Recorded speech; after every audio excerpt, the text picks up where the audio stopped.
This is 30 ancient discoveries we still cannot explain. Number 1. The Antikythera mechanism.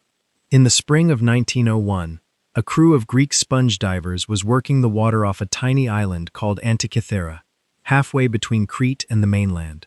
They'd been blown off course by a storm and dropped anchor to wait it out. And while they waited, one of the divers went down in his heavy canvas suit and copper helmet to see what was on the bottom. About 45 meters down, he found a wreck, an old one, scattered across the seabed, and stacked all through it were bronze and marble statues, so the divers surfaced, talking about a heap of dead bodies on the seafloor. They'd found a Roman-era cargo ship that had gone down around the 1st century BC. So the Greek government got involved. And over the next year, divers hauled up an astonishing amount of stuff.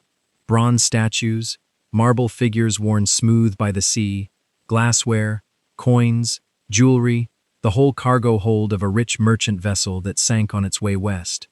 It all went to the National Archaeological Museum in Athens, where curators started cleaning and sorting the haul. And most of it was exactly what you'd expect from a wreck like that, except for one lump. Sitting among the statues was a corroded chunk of bronze and wood, about the size of a shoebox, crusted green, and cracked apart by 2,000 years underwater. Nobody paid it much attention at first. It looked like a rock, or maybe a broken piece off one of the statues, so it sat in the museum while the more impressive finds got the spotlight. Then a few months later, the wood dried out and the lump split open, and inside there were gears, little bronze gears, with teeth cut into them, meshed together like the inside of a clock. And that was a problem, because clocks with gears like that don't show up in the historical record for well over 1,000 years after this ship went down. Here's what the thing actually was. The Antikythera mechanism, as it got called, was a hand-cranked machine that modeled the sky. Think of it as an analog computer, the kind of device where you turn a handle and the answer comes out the other end as the position of a dial. You'd set it to a date, turn the crank, and the gears inside would grind through their calculations and show you where the sun and moon sat in the sky, which phase the moon was in, and where the known planets were. It could predict eclipses years in advance, marking them on a spiral dial. It even tracked the 4-year cycle of the ancient Olympic Games. All of that from a box of bronze gears you worked by hand. And the engineering inside it is the part that keeps people up at night. The mechanism had at least 30 separate gears, some of them barely more than a centimeter across, with teeth so small and so precisely cut that they meshed cleanly enough to track the irregular motion of the moon.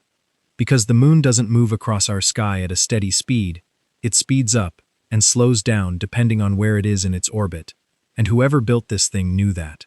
So they built in a clever little pair of gears, mounted slightly off-center, one pin riding in the slot of another, and that offset made the output speed up and slow down to match the real moon. That's a genuinely sophisticated bit of mechanical thinking. It's the kind of trick you'd expect from a Renaissance clockmaker, showing up in a device that sank before Julius Caesar was assassinated. So who built it? That's the question nobody can fully answer. The mechanism didn't come with a signature, and the ship it sailed on has been dated to somewhere around 70 to 60 BC, though the device itself may be older than the wreck. Some researchers have linked the astronomical ideas inside it to Hipparchus, the Greek astronomer who worked on the island of Rhodes in the 2nd century BC, and studied exactly the kind of irregular lunar motion the gears were built to model. Others point to Archimedes, the Syracuse engineer who ancient writers said had built a bronze device that showed the movements of the sun, moon, and planets. But nobody can prove who made this particular one. The trail just goes cold in a wooden crate on a sunken ship. For decades, nobody could even see inside it properly, because the mechanism was still mostly a fused green brick, and cutting it open would have destroyed it. So the study of it moved slowly, one faint X-ray at a time, across most of the 20th century. A British science historian named Derek de Solla Price got hold of it in the 1950s and 60s and started taking X-ray and gamma-ray images, and he was the first to seriously argue that this was a calculating machine and to start counting the teeth on the gears he could see. His count of the teeth let him work out the gear ratios, and the ratios matched astronomical cycles, which was the first real proof of what the thing was for. Then in 2005, a team called the Antikythera Mechanism Research Project brought in equipment nobody had pointed at it before. They used a machine that fired X-rays through the fragments and reconstructed the inside as a three-dimensional image, slice by slice, like a medical CT scan built specifically to see through 2,000 years of corrosion. And it worked. The scans revealed gears that had been hidden inside the fused mass the whole time, and they revealed thousands of tiny letters, an inscription engraved across the surfaces, a kind of instruction manual describing what the dials showed. That text is how researchers confirmed the planets were part of the display, and how they filled in gears that hadn't survived at all. But even with all of that, the core mystery held. The Antikythera mechanism is the only object of its kind ever recovered from the ancient world. There's no earlier prototype in any museum, no simpler version showing the idea being worked out, and no later copy showing the knowledge being passed down. A technology this advanced should leave a trail behind it and a trail in front of it, and this one leaves neither. It's a single, finished, staggeringly complex machine that appears in the record once, on a sinking ship, and then the whole line of thinking that produced it vanishes for more than 1,000 years, until European clockmakers finally caught up to a bronze box that had been sitting on the bottom of the Aegean the entire time. Number 2. The Baghdad Battery. In the late 1930s, an excavation at a site called Kujut Rabu, a village just outside Baghdad, pulled a handful of small clay jars out of the dirt. The jars were about 5 inches tall, pale yellow, and sealed at the top with a thick plug of asphalt. Inside the jar was a cylinder made of rolled copper sheet. Inside the copper cylinder was a single iron rod. The iron showed heavy signs of acid corrosion. It was an arrangement that looked exactly like a primitive galvanic cell. Kujut Rabu was a settlement dating back to the Parthian Empire, roughly between 250 BC and 250 AD. The Parthians controlled a sprawling territory that rivaled Rome, dominating the trade routes of the Silk Road. They were practical administrators and merchants, and the ground beneath their old cities is layered with the ruins of successive ancient empires. The clay jars from the dig ended up in the archives of the National Museum of Iraq, sitting on a shelf with thousands of other everyday objects. In 1940, the museum's director, a German archaeologist named Wilhelm Koenig, published a paper looking at the specific chemical footprint of the copper, the iron, and the acid marks. Koenig suggested the Parthians had figured out how to generate an electric current roughly 2,000 years before Alessandro Volta built the first modern battery. Koenig had recently been cataloging ancient silver jewelry in the museum's collection. He noticed several silver items that were coated in very thin, perfectly uniform layers of gold. The prevailing archaeological assumption was that ancient jewelers used fire gilding, a highly toxic process involving heating mercury. Koenig thought the jars offered a cleaner explanation. He proposed the Parthians used them to run low-voltage electroplating baths. A basic battery is just 2 different metals suspended in an acidic liquid. The acid acts as an electrolyte. It strips electrons from one metal and hands them to the other, creating a steady flow of electrical current. The clay jar from Kujut Rabu was the casing, the copper and iron were the 2 necessary metals, and the asphalt plug held everything in place. To turn it on, someone only had to pour in an acidic liquid. Grape juice, lemon juice, or wine vinegar were all common in Parthian markets, and any of them would work. Engineers testing the theory after the Second World War found that the mechanism did exactly what it looked like it should do. Willard Gray, an engineer working at the General Electric High Voltage Laboratory in Massachusetts, built an exact replica of the jar in the late 1940s. He filled the copper cylinder with grape juice and wired up the terminals.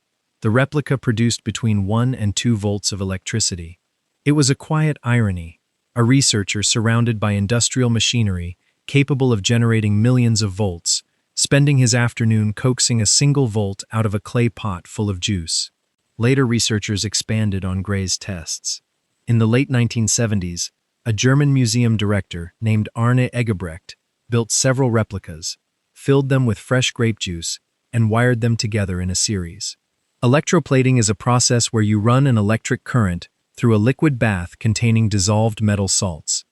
The current pulls the dissolved metal out of the liquid and bonds it to an object placed in the bath. Egebrecht used the combined voltage from his replica jars to successfully electroplate a microscopic layer of silver onto a copper statue. Mechanically, the jars function. They hold a charge, and they can run a basic chemical plating bath. The problem is that building a jar that can accidentally hold a charge is not the same thing as designing a battery. The Parthians and the Sasanians, who followed them, left behind massive archives of texts, ledgers, and stone carvings. Absolutely none of those records mention electricity, glowing wires, or jars that shock you when you touch them. Furthermore, the asphalt seal completely covered the top of the copper cylinder. To complete an electrical circuit and draw power out of the cell, wires need to connect to both the iron rod and the copper casing. The Parthian jars were built in a way that made attaching wires to the copper practically impossible without breaking the seal. Burying the power source inside an impenetrable layer of asphalt is a severe design flaw for a working battery. Archaeologists leaning away from the battery theory point to a much quieter explanation for the design. The damp soil of the Tigris and Euphrates river valleys rots papyrus and parchment very quickly. Anyone wanting to protect a small, valuable document like a prayer scroll needed a sealed container. Copper is naturally antimicrobial, which makes it an excellent material for preserving organic matter underground.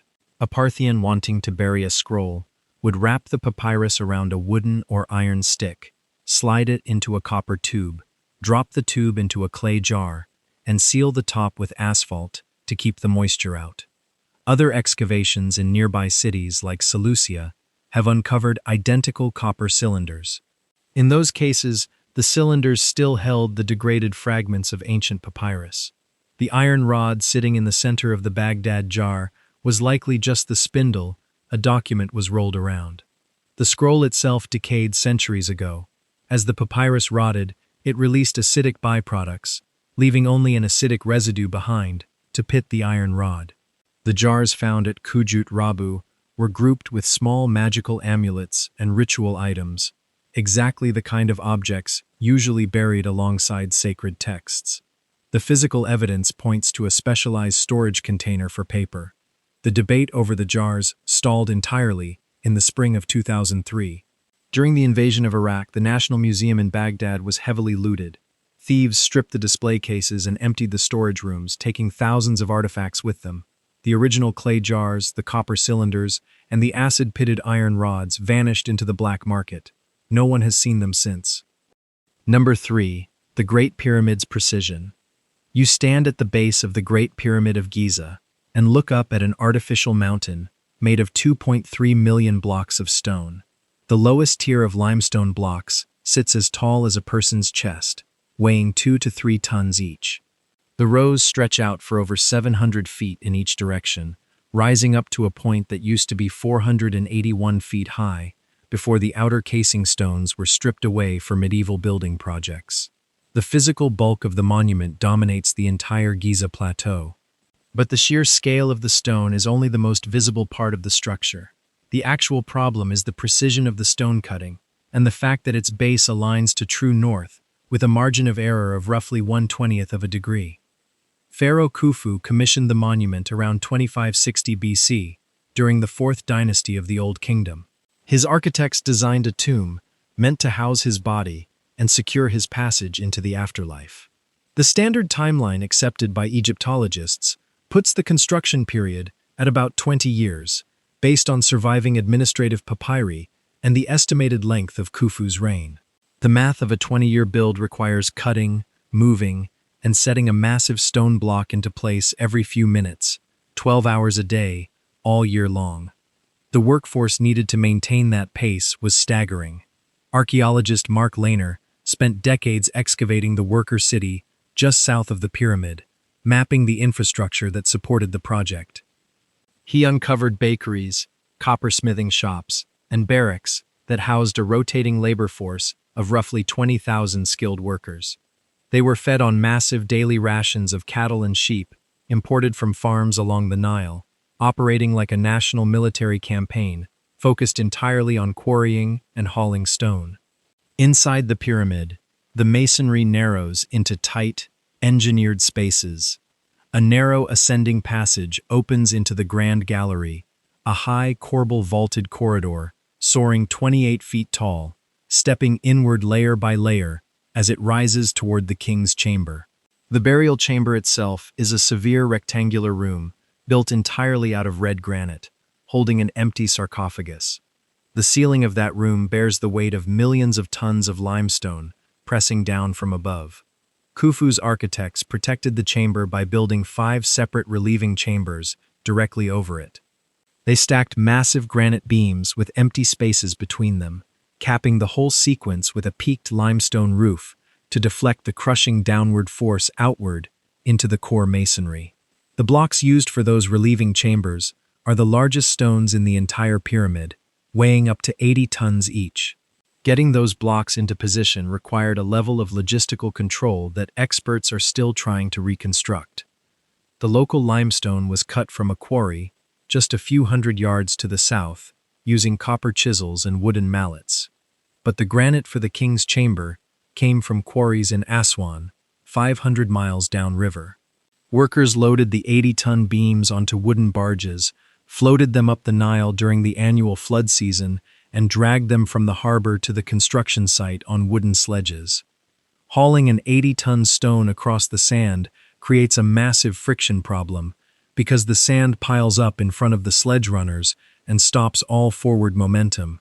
Wall paintings from other Egyptian tombs show a worker standing at the front of a sledge, pouring a liquid onto the ground directly in front of the runners. Physicists tested the mechanism and found that adding the exact right amount of water to the sand binds the grains together and cuts the sliding friction in half, allowing the heavy sledges to glide. The foundation they were hauling those blocks onto is just as tightly controlled as the masonry. The base of the pyramid covers an area equal to about 10 football fields, or roughly 13 acres. The difference in elevation from the highest corner of that base to the lowest corner is less than a single inch. A modern construction crew, pouring a concrete foundation, relies on laser levels and optical transits to get a surface that flat. Khufu's architects managed it with water. They cut a grid of shallow trenches into the limestone bedrock, filled them with water, and used the resting surface of the water as a perfect horizontal plane. They marked the waterline on the trench walls, drained the trenches, and chiseled the remaining bedrock down to those marks to create a perfectly level 13-acre floor. They built a structure weighing 6 million tons on top of that floor, while maintaining an almost flawless cardinal alignment. The 4 sides face true north, south, east, and west. The builders aligned the footprint using the night sky, tracking the movement of circumpolar stars that appear to circle the celestial pole. They dropped a plumb line to mark the rising and setting positions of a specific star on an artificial horizon. Bisecting the angle between those 2 points gave them true north, and they locked that line into the bedrock so securely that the building never deviates as the courses of stone stack hundreds of feet into the air. Lifting those blocks hundreds of feet up is the part the experts still argue about. Straight ramps built out of mud brick and rubble would have needed to be over a mile long to maintain a manageable slope for the haulers. Zigzagging ramps built against the outer faces of the pyramid would obscure the corners, making it impossible for the architects to check the precise alignment as the building rose. A French architect named Jean-Pierre Houdin proposed a hybrid model, suggesting the builders used an external ramp for the bottom third of the pyramid, and then constructed an internal spiraling ramp inside the masonry to haul the blocks the rest of the way up. That debate kept researchers turning over the same stones for decades, mostly because digging into the pyramid to look for internal ramps is destructive and illegal. In 2017, an international team called the Scan Pyramids Project bypassed the stone completely using muon radiography. Muons are subatomic particles created when cosmic rays hit the Earth's atmosphere, raining down constantly and passing through solid objects. A thick piece of limestone will absorb more muons than empty air will, creating a measurable shadow. The researchers placed sensitive detector plates inside the known lower chambers of the pyramid and left them there for months to catch the particles passing through from the sky. It works exactly like a medical X-ray, just using natural cosmic radiation instead of a machine. The detector plates registered a massive anomaly above the Grand Gallery. More muons were passing through that specific area than the solid stone around it should have allowed.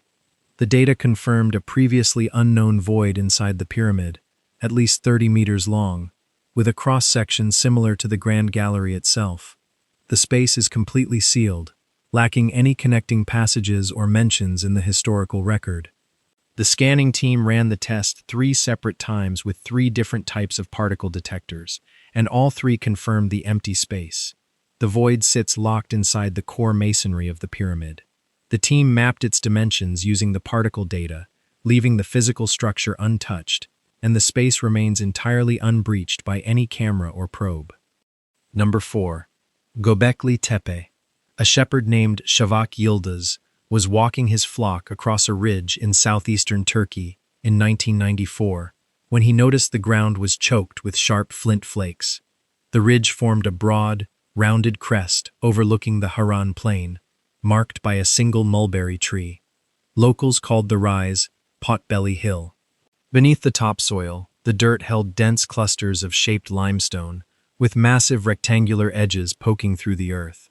Survey teams from the University of Chicago had walked over this exact spot in the 1960s, documented the limestone blocks, classified the site as an abandoned medieval cemetery, and moved on.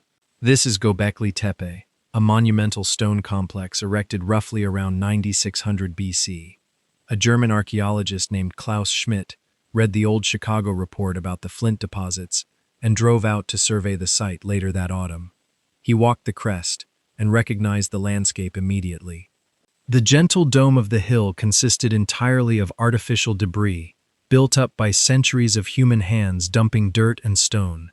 Schmidt initiated an excavation and soon uncovered rings of massive T-shaped limestone pillars standing upright in the bedrock.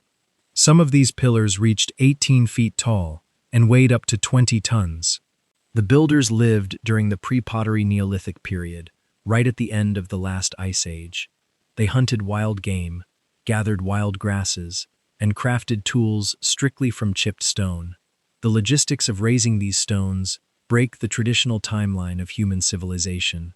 The standard historical model places monumental architecture strictly after the invention of agriculture. Humans learned to plant crops, settled into permanent villages, stored surplus grain, and used that secure food supply to feed organized workforces. Göbekli Tepe flips that progression backwards. The people who quarried these 20-ton blocks out of the surrounding limestone plateau were nomadic hunter-gatherers. They relied entirely on foraging to feed the hundreds of laborers required to cut, haul, and lever the stones into standing rings. They moved these pillars using twisted plant fiber ropes and wooden rollers, relying on sheer human muscle. Building the temple required a massive centralized effort, long before anyone had planted a single field of wheat. You can view the site as a massive gathering point that forced agriculture into existence. Feeding a workforce of this size with wild gazelle and wild einkorn wheat required enormous logistical planning. The constant demand for food at the construction site likely drove these hunter-gatherers to start managing the wild grains growing nearby, selecting the best seeds and planting them to ensure a steady supply.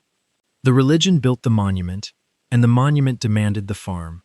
The construction scale extends far beyond the few pits currently open to the air. Ground-penetrating radar surveys reveal at least 20 separate circular enclosures buried across the hill, containing over 200 massive limestone pillars.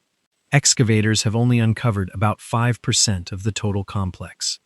The workers carved these blocks out of limestone quarries located just a few hundred yards down the slope. You can still walk down to those quarries and see unfinished pillars sitting half-carved in the bedrock, abandoned mid-cut. The surfaces of the excavated pillars feature elaborate, high-relief carvings of local wildlife. The sculptors used harder flint hand axes to carve away the background rock, leaving the animals protruding from the flat stone. Foxes, boars, vultures, scorpions, and spiders crawl across the broad faces of the T-blocks. The animals primarily represent aggressive, venomous, or scavenging creatures, rendered in tense, predatory postures. Pillar 43, often called the vulture stone, displays a large vulture holding a circular object on a wing, surrounded by scorpions and a headless human corpse. The pillars themselves serve as highly stylized human figures. Long, abstract arms stretch down the narrow sides of the stone blocks, ending in carved hands with long fingers resting over thick belts and loincloths. The builders erected rings of towering, faceless stone giants, standing shoulder to shoulder in the dark. The site's history reveals a 2,000-year cycle of building and burying. The workers would carve the pillars, slot them into shallow sockets, cut directly into the bedrock, and raise a dry stone wall between them to form a circular enclosure. They used the space for generations, hosting massive feasts. The soil packed around the pillars is thick with the shattered, cooked bones of wild gazelle, aurochs, and wild boar. Then the builders intentionally dismantled their own work. They filled the entire enclosure to the brim with loose dirt, flint tools, and butchered animal bones.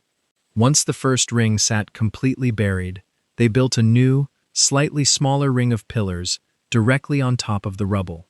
They repeated this process for centuries, shrinking the circles over time as they stacked new enclosures on the graves of the old ones. The quality of the carving actually degrades as the rings get younger, with the oldest, deepest pillars displaying the sharpest and most elaborate masonry. We know the exact dates of this process because the backfill contains thousands of fragments of organic material.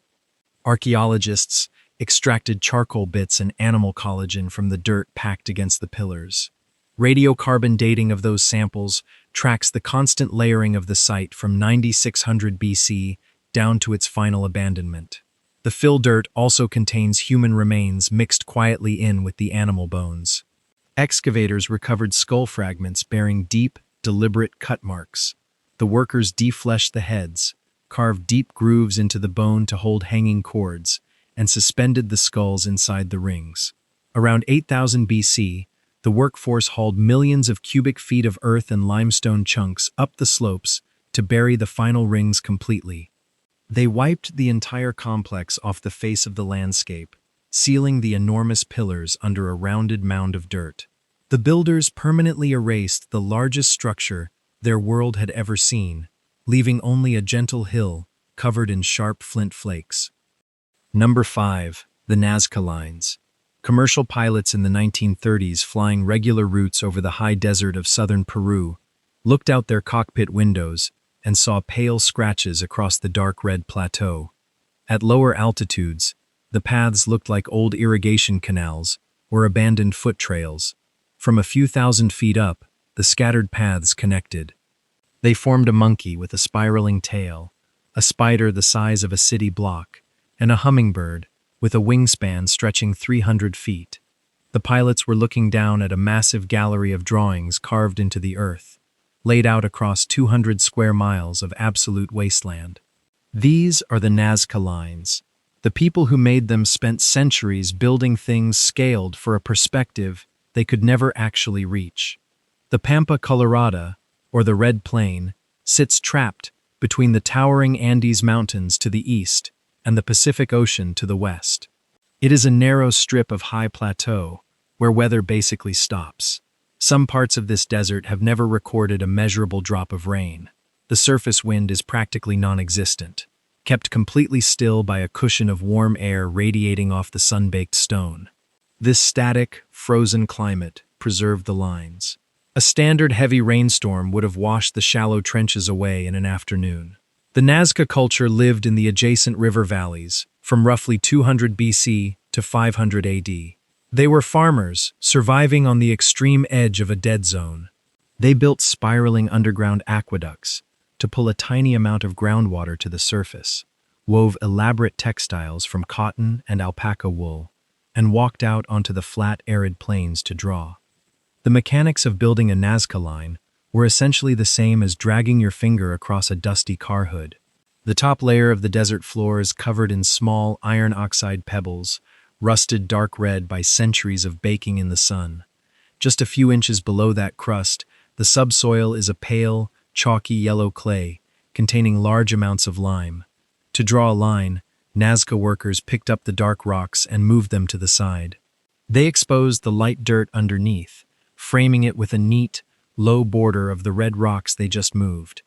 The lime in the exposed soil hardened with the morning mist, cementing the pale trenches into place. They used wooden stakes and long cotton strings to keep the straight sections perfectly aligned. They scaled up small sketches using grid systems, translating a hand-sized clay model into a figure stretching across half a mile of dirt. The straightest paths run for up to 30 miles, ignoring the topography entirely, dipping into deep ravines and climbing up the other side without ever deviating from their angle. The engineering is straightforward. The perspective is the problem. Standing on the desert floor right next to the spider figure, you just see a shallow trench of pale dirt running off into the distance, intersecting with another shallow trench. You have to be at least 1,000 feet in the air for the geometry to resolve into an image. The Nazca plotted, measured, and scraped millions of rocks by hand to create perfect images scaled for the sky. The immense scale of that blind labor attracted researchers looking for a mechanical explanation. In 1940, an American historian named Paul Kosok flew over the lines and noticed that one of the long, straight paths aligned exactly with the sun setting on the winter solstice. He declared the desert a giant calendar built to track the stars. Kosok needed someone on the ground to map the rest of the coordinates, so he hired a German mathematician living in Lima named Maria Reike. Reike moved into a small adobe hut on the edge of the desert and spent the next 50 years of her life walking the lines. She mapped the coordinates of the massive figures by hand, armed with just a measuring tape, a compass, and a stepladder. When the pale trenches started to fade under a thin layer of blown dust, she physically swept them out with a broom to keep them visible. Reike pushed the astronomical calendar theory, arguing that the giant spider represented the constellation Orion, and the monkey represented Ursa Major. In her view, the lines were an agricultural tool, tracking the stars to tell farmers exactly when the rivers would briefly fill with snowmelt from the mountains. She also became the physical guardian of the site. When Peruvian surveyors built the Pan American Highway in the 1930s, they ran the asphalt straight through the desert, cutting a 400-foot carved lizard perfectly in half. Reike spent her later years standing near the highway, waving down commercial trucks to stop them from driving off the road and crushing the remaining artwork. Other archaeologists dug into the earth directly under the lines and found a different mechanism. They uncovered offerings of smashed clay pots, agricultural goods, and spondylus seashells placed exactly at the intersections of the drawings. The seashells had to be carried in from the ocean miles away. Water was the single most valuable currency in the Nazca world, and researchers realized the lines were built for foot traffic. The outlines of the animals are continuous. You can step into the beak of the hummingbird and walk its entire perimeter, spiraling through the wings and the tail, without ever crossing your own path. They served as ritual pathways. A priest or an entire community walked the labyrinth of the drawing in a single procession, smashing clay pots as offerings, praying to the gods looking down for rain. That religious function is where the archaeological consensus sits today. The inventory of the desert, however, is still actively expanding. For decades, researchers relied on planes and satellites to map the plateau. They only found the massive figures carved deep and wide enough to show up on cameras orbiting the Earth. In the last few years, a team from Yamagata University started sending low-flying commercial drones out over the plateau. They fed the high-resolution drone footage into artificial intelligence programs, trained to look for faint geometric anomalies in the dirt, patterns too eroded for a human eye to catch from the sky. The AI immediately started flagging smaller, older figures fading into the hillsides. It found two-headed snakes, strange fish, and humanoid figures holding clubs. In 2020, researchers checking an AI alert found a massive, 120-foot-long cat resting on a steep slope. It was located right next to the modern Pan American Highway. Millions of cars had driven past the hill for decades, kicking up dust onto a carving nobody knew was there. Number 6. The Voynich Manuscript. In 1912, a Polish rare book dealer was sorting through a wooden chest of old volumes at a Jesuit college outside Rome. He bought 30 books from the monks that day. One of them was a small, thick codex bound in plain, blank calfskin. He opened it and found parchment pages covered in looping, brown ink handwriting, alongside vivid watercolors of strange plants. The dealer was Wilfrid Voynich. This is the Voynich manuscript. Every word inside it is written in an entirely unreadable script. The parchment dates back to the early 1400s. Researchers at the University of Arizona confirmed the age in 2009 by cutting tiny strips from the margins of 4 separate pages and running them through radiocarbon dating. They proved the animal skin was prepared between 1404 and 1438. The ink laid on top of that skin is an iron gall mix, common to the period, proving the text and the material are the exact same age. The book holds about 240 surviving pages, and almost every single one features intricate, careful illustrations. The manuscript is organized into distinct sections. The first section contains detailed botanical drawings. The plants feature complex root systems, wide leaves, and bright flowers, all rendered in careful watercolor. They resemble real botany, combining stems and petals from different species into hybrid plants that grow exclusively on these pages. Another section holds massive fold-out sheets mapping the stars. These astronomical charts show suns, moons, and the signs of the zodiac, surrounded by concentric circles of tiny script. Further in, the pages display elaborate circular plumbing systems. Tiny painted women bathe in interconnected pools of green and blue liquid, sliding down pipes and emerging from strange, biological-looking tubes.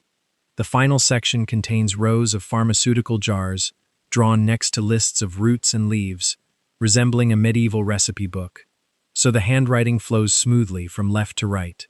The scribe wrote with absolute confidence, laying down the ink in clean, uninterrupted strokes, leaving the pages entirely free of corrections. The letters form distinct groupings, and those groupings follow strict, repeating patterns. Certain characters only appear at the ends of words. Others only show up in the middle.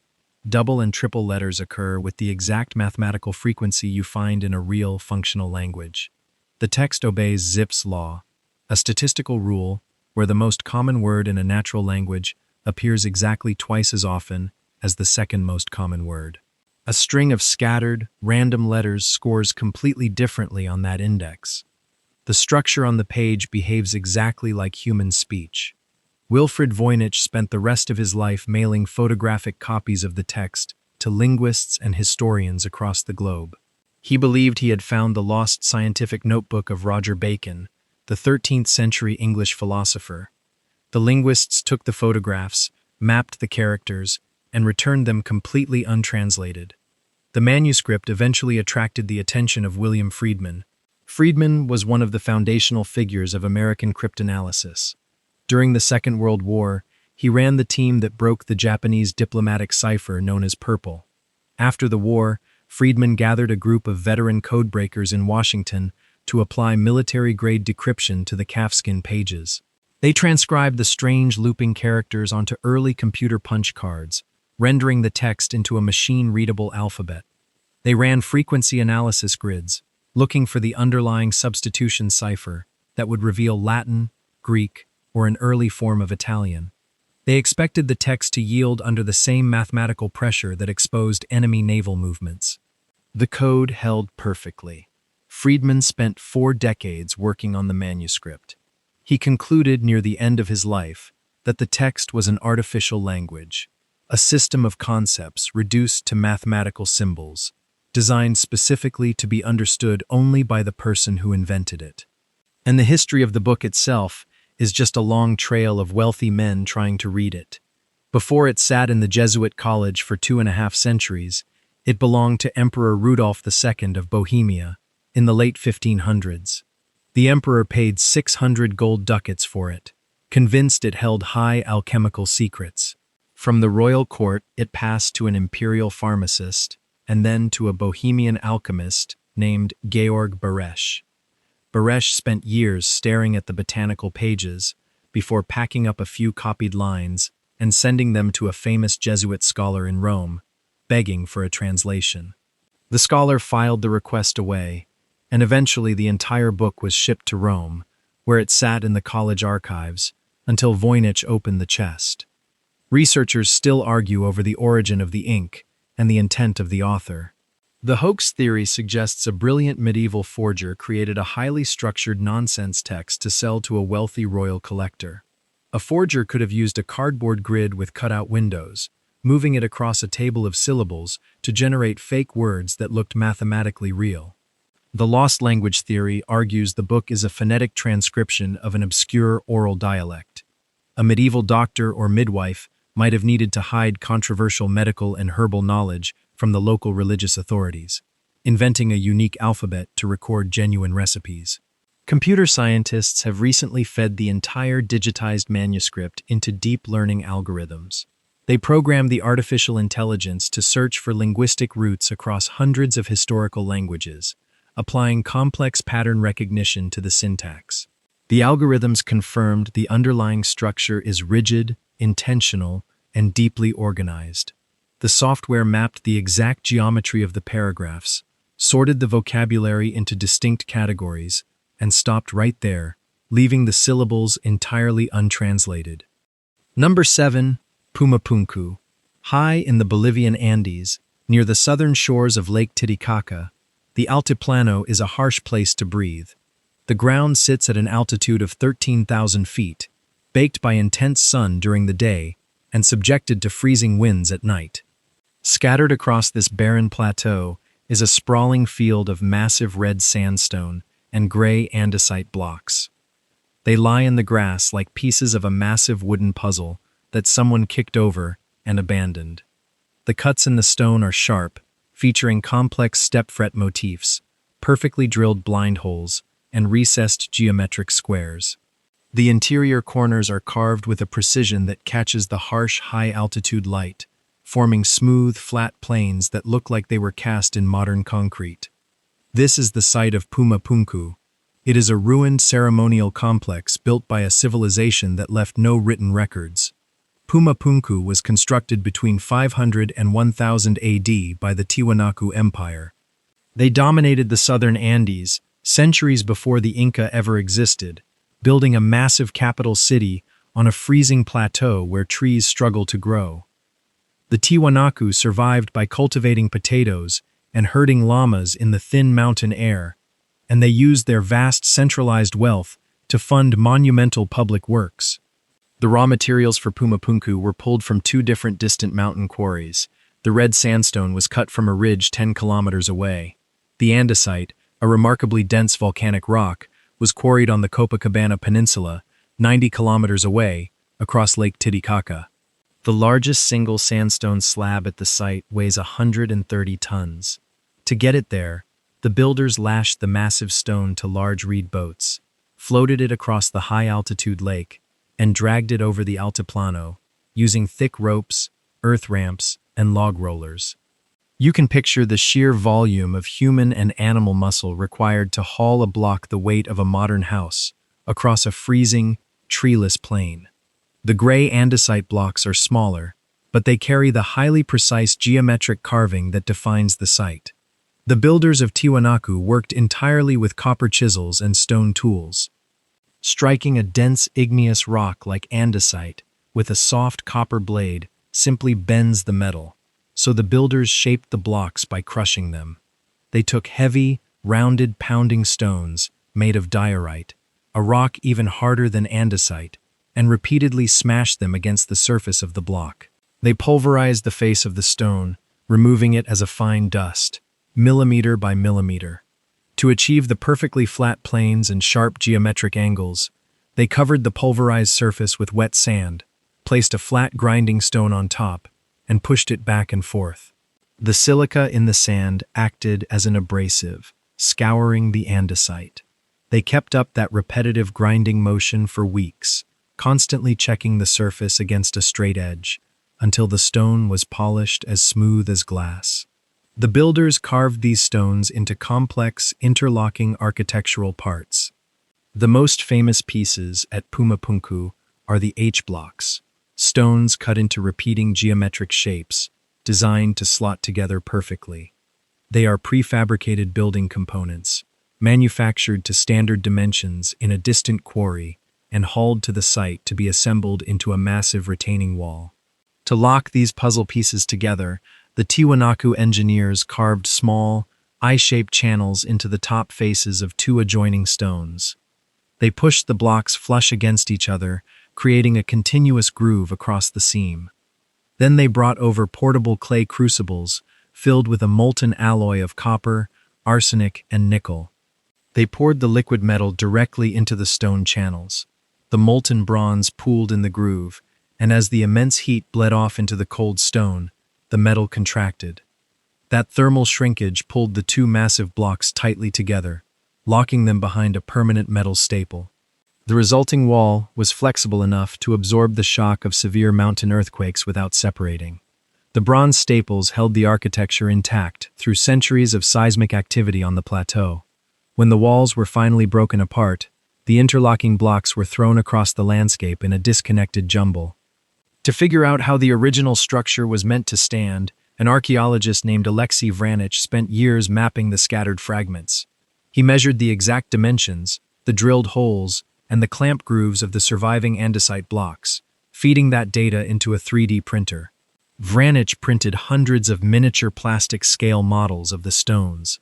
By sliding the plastic pieces together on a table, his team successfully reassembled the architecture, snapping the miniature H-blocks into a single, unified terraced mound.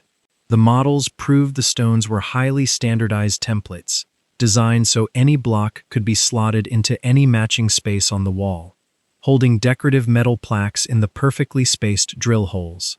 The wall did not survive the arrival of the Spanish Empire. Colonists in the 16th century realized the massive stone blocks were held together by valuable metal. They brought iron crowbars to the Altiplano, wedging their tools into the precise joints to pry the stones apart. They cracked the polished andesite with heavy iron tools to dig out the bronze staples, melting the metal down for their own use and leaving the broken blocks behind. Later builders scavenged the site, hauling away the smaller stones to lay the foundations for local churches and railway lines. Centuries of heavy mudslides subsequently swept over the ruins, rolling the heavy stones over and burying the complex under meters of wet earth. Today, the perfectly standardized pieces lie scattered in the highland grass, deeply weathered and completely disconnected. Number 8.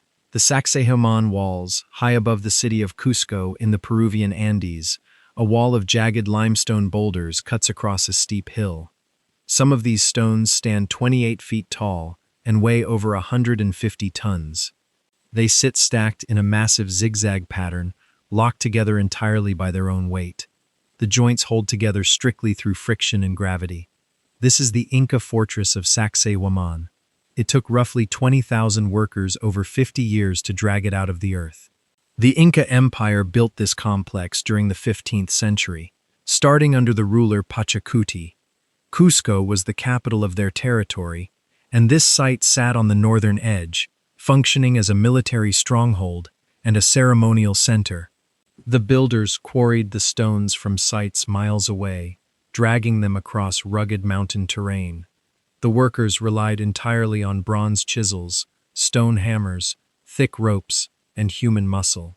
The architecture relies on polygonal masonry. The masons shaped each boulder to fit the exact contours of the stones around it. Think of a massive three-dimensional jigsaw puzzle where every piece is custom carved on site to match the odd angles of its neighbors. They shaved the edges down until the blocks slotted together so tightly that a modern razor blade catches on the rock before it can slide into the seam. So the real puzzle here is the physical fitting. To get a joint that flush, a mason has to lower the top stone onto the bottom stone, check where the gaps are, lift the top stone back up, carve away the excess, and lower it again. Doing that with a standard brick is basic masonry.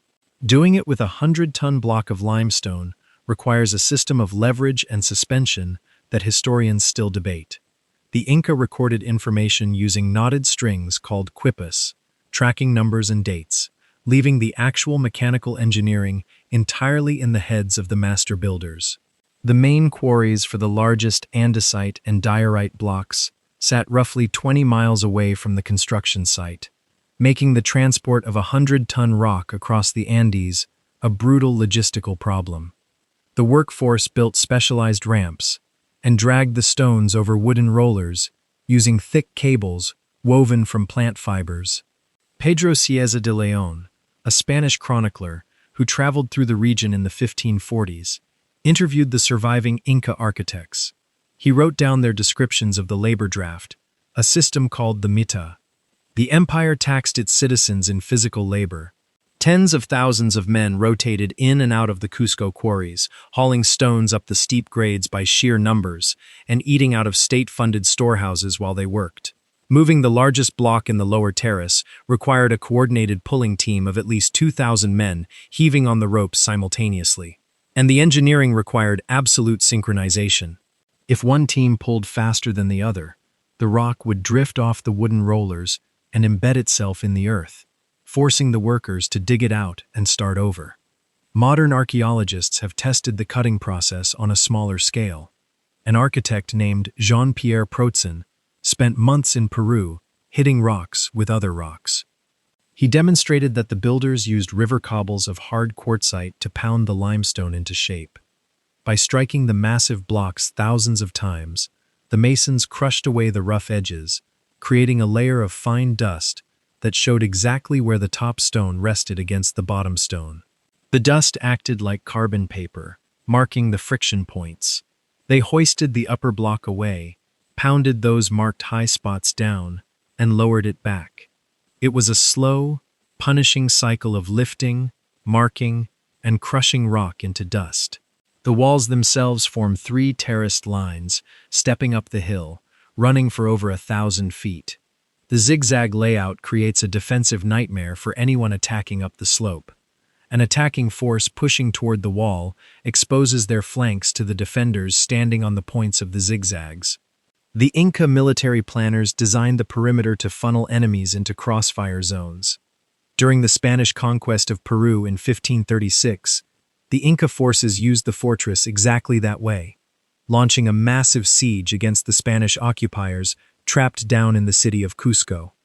The Inca warriors rained rocks and arrows down on the streets below.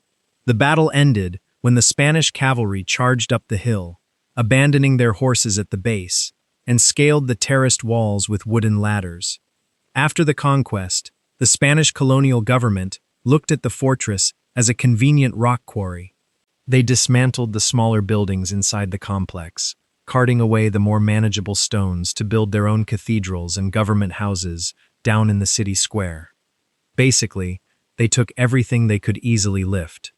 Today, the hill holds only the stones that were simply too heavy for the colonists to move. When the Spanish soldiers first walked through the site in the 1530s, they documented the fortress in their chronicles. Garcilaso de la Vega, a writer born in Cusco to a Spanish conquistador and an Inca noblewoman, described the exact tight fits, noting that the sheer mass of the blocks broke the European understanding of physics at the time. A local Spanish priest examined the 100-ton blocks and wrote down his official assessment of the construction. He recorded that the Inca had contracted demons to stack the stones. Number 9. The Longyu Caves. In June 1992, a local farmer named Wu Anai convinced 3 of his neighbors in a Chinese village called Xian Beichun to help him buy a heavy-duty hydraulic pump. The village sits in Zhejiang province, surrounded by dozens of small, deep ponds. Local folklore claimed the ponds were completely bottomless, stretching all the way down into the center of the earth. Wu and I wanted to see what was actually down there. He set his pump on the edge of the largest pond and turned it on. The machine ran continuously for 17 straight days. As the water level dropped, the muddy banks stopped looking like a natural basin. The mud gave way to sheer rock walls, cut at sharp angles. By the time the pump sucked the last of the water out, the 4 farmers were standing on the floor of a massive, artificial subterranean hall. These are the Longyu Caves. They form a complex of at least 24 separate underground chambers carved directly into the bedrock, and nobody knows who dug them. The local geology around Quuzhou is mostly a medium-hard sedimentary rock called siltstone. After Wu and I drained the first cavern, regional archaeologists arrived and started pumping out the surrounding ponds. Almost every single one was the flooded entrance shaft to another massive room. The scale of the excavation is staggering. Broad stone staircases lead down from the surface into chambers where the ceilings sit 30 meters above the floor. The total excavated area covers roughly 30,000 square meters, stretching deep under the hills. The chambers are separated by rock walls left deliberately thin. In some places, the barrier between one massive cavern and the next is only 50 centimeters thick. The caves do not actually connect. The builders dug 24 separate entry shafts and carved the rooms outward, stopping just short of breaking through the walls of the neighboring caves. Doing that requires an advanced grasp of spatial geometry. A surveying error of a few inches would have punctured the dividing walls. The builders simply calculated the distances perfectly in the dark. They also carved a pattern into the rock. Every surface in the complex is covered in uniform, parallel grooves. The workers struck the siltstone with chisels at an exact 60-degree angle, row after row, leaving a ribbed texture across the ceilings, the floors, and the thick stone pillars they left in the center of the rooms to support the heavy roof.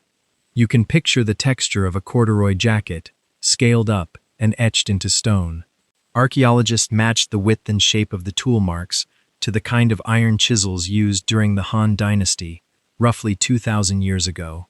The engineering logistics of the site present a math problem that modern researchers struggle to solve. Carving out 24 massive rooms means removing roughly 1 million cubic meters of rock.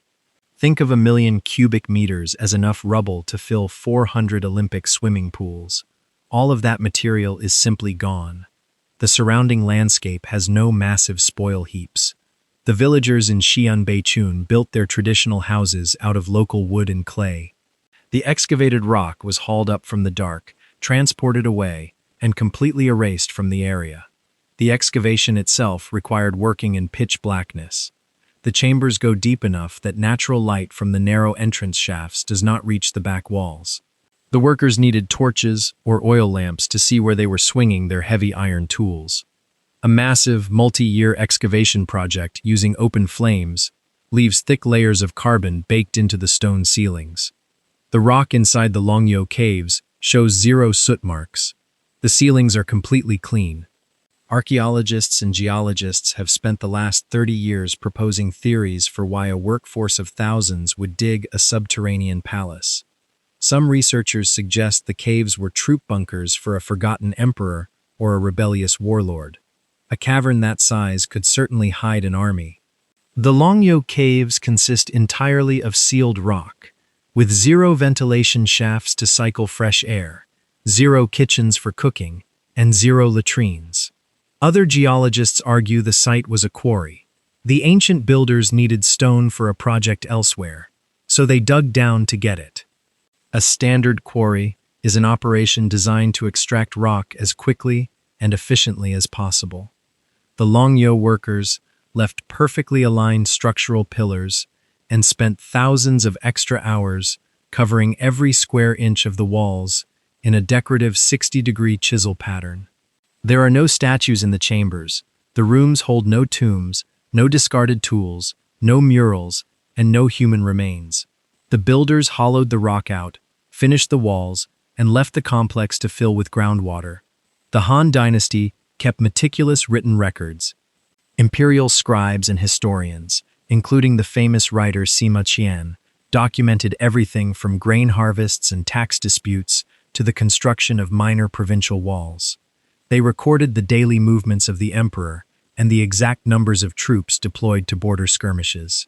The excavation of the Longyou caves required an army of laborers working for years, consuming tons of food and replacing broken iron tools by the cartload.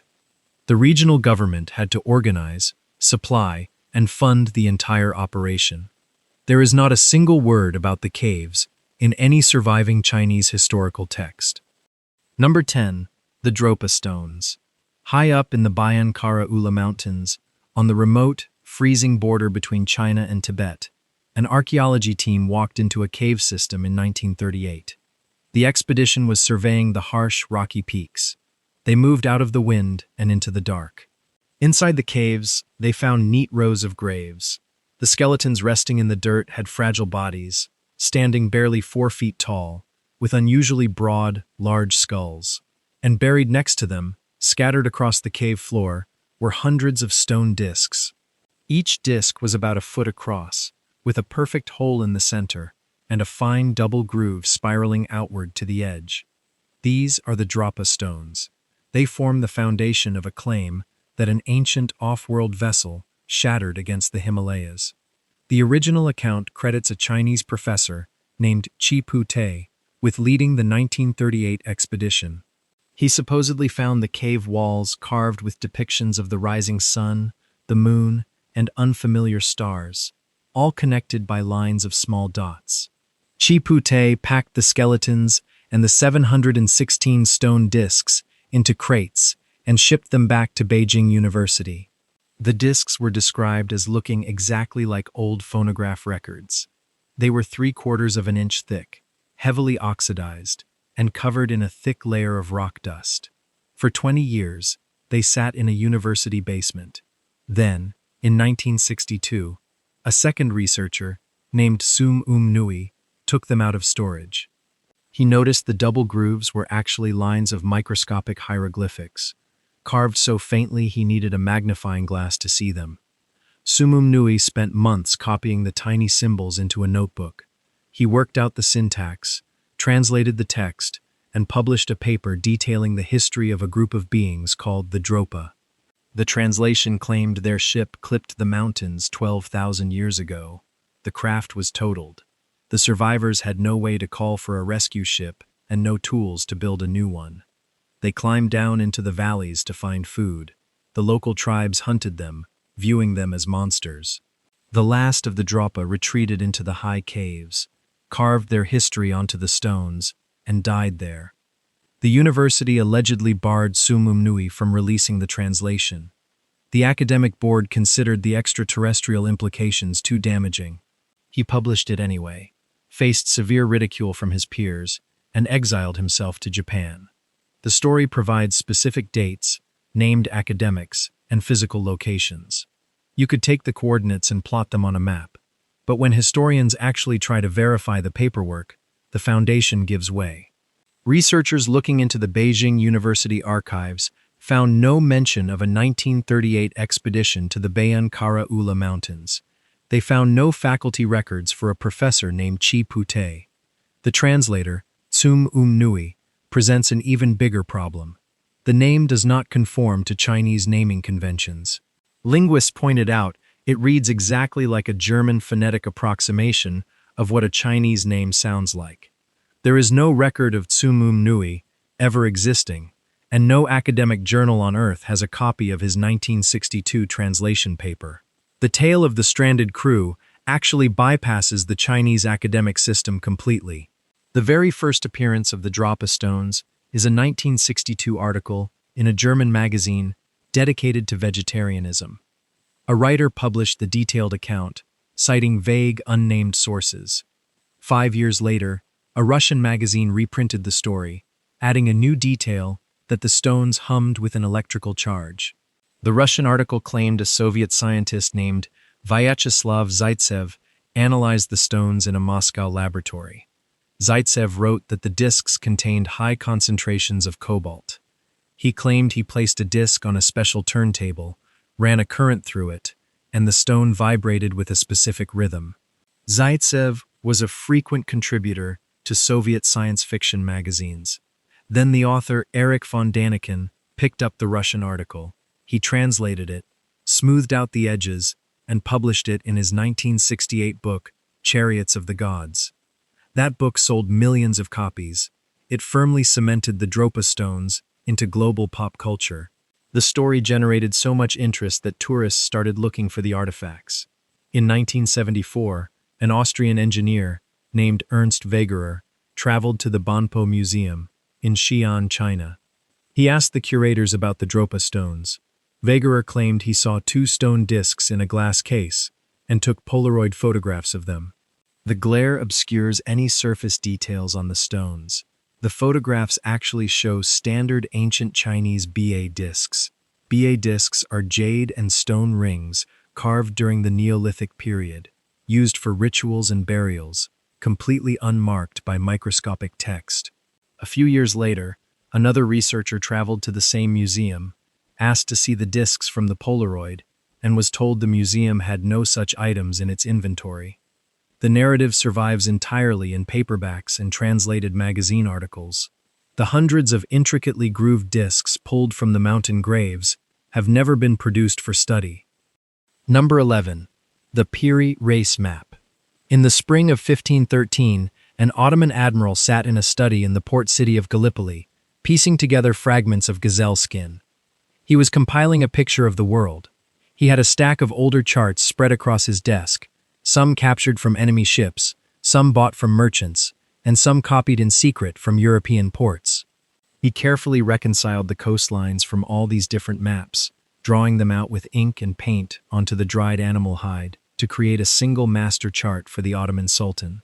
This is the Piri Reis map.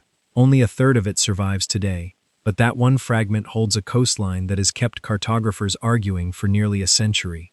Piri Reis was a former corsair, a state-sponsored pirate who had worked his way up to the rank of admiral in the Ottoman Navy. The early 16th century was a frantic era of maritime espionage. European powers were sailing blindly across the Atlantic, bumping into new continents, and desperately trying to keep their trade routes secret. The Ottoman Empire wanted those routes, so Piri Reis gathered every scrap of intelligence he could find to map the expanding boundaries of the known world. He used ancient Greek maps, dating back to the time of Alexander the Great. He used Portuguese charts, showing the newly navigated route around Africa to India. He even used a map drawn by Christopher Columbus. Piri Reis acquired that one after his uncle, a famous privateer named Kemal Reis, captured a fleet of 7 Spanish ships off the coast of Valencia in 1501. One of the captured Spanish sailors had sailed on Columbus's early voyages and carried a chart of the New World. Piri Reis took all these conflicting lines, merged them onto one piece of gazelle skin, and produced a surprisingly accurate rendering of the western coast of Africa, the eastern coast of South America, and the islands of the Caribbean. The problem sits at the very bottom of the parchment. Tracing the southern edge of the map, below the tip of South America, the coastline bends sharply to the right. It continues eastward, forming a massive landmass that spans the entire lower border of the surviving fragment. Piri Reis drew mountains, rivers, and animals along this territory. Antarctica was officially discovered in 1820 by a Russian expedition. Piri Reis drew this map 3 centuries earlier. The debate over this southern landmass flared up in 1956. A Turkish naval officer gifted a facsimile of the map to the United States Navy Hydrographic Office. A cartographer there, named Arlington Mallory, examined the southern coastline, adjusted it for the distortion of a spherical globe projected onto flat parchment, and claimed it was a match for Queen Maud Land. That is a specific section of the Antarctic coast. A few years later, a history professor named Charles Hapgood took the theory further. Hapgood looked at the rivers and inland topography drawn on the Piri Reis map and pointed out another detail. The map didn't just show Antarctica. It showed Antarctica without ice. Hapgood consulted with the U.S. Air Force, comparing the 1513 parchment to modern seismic profiles of the subglacial Antarctic landscape.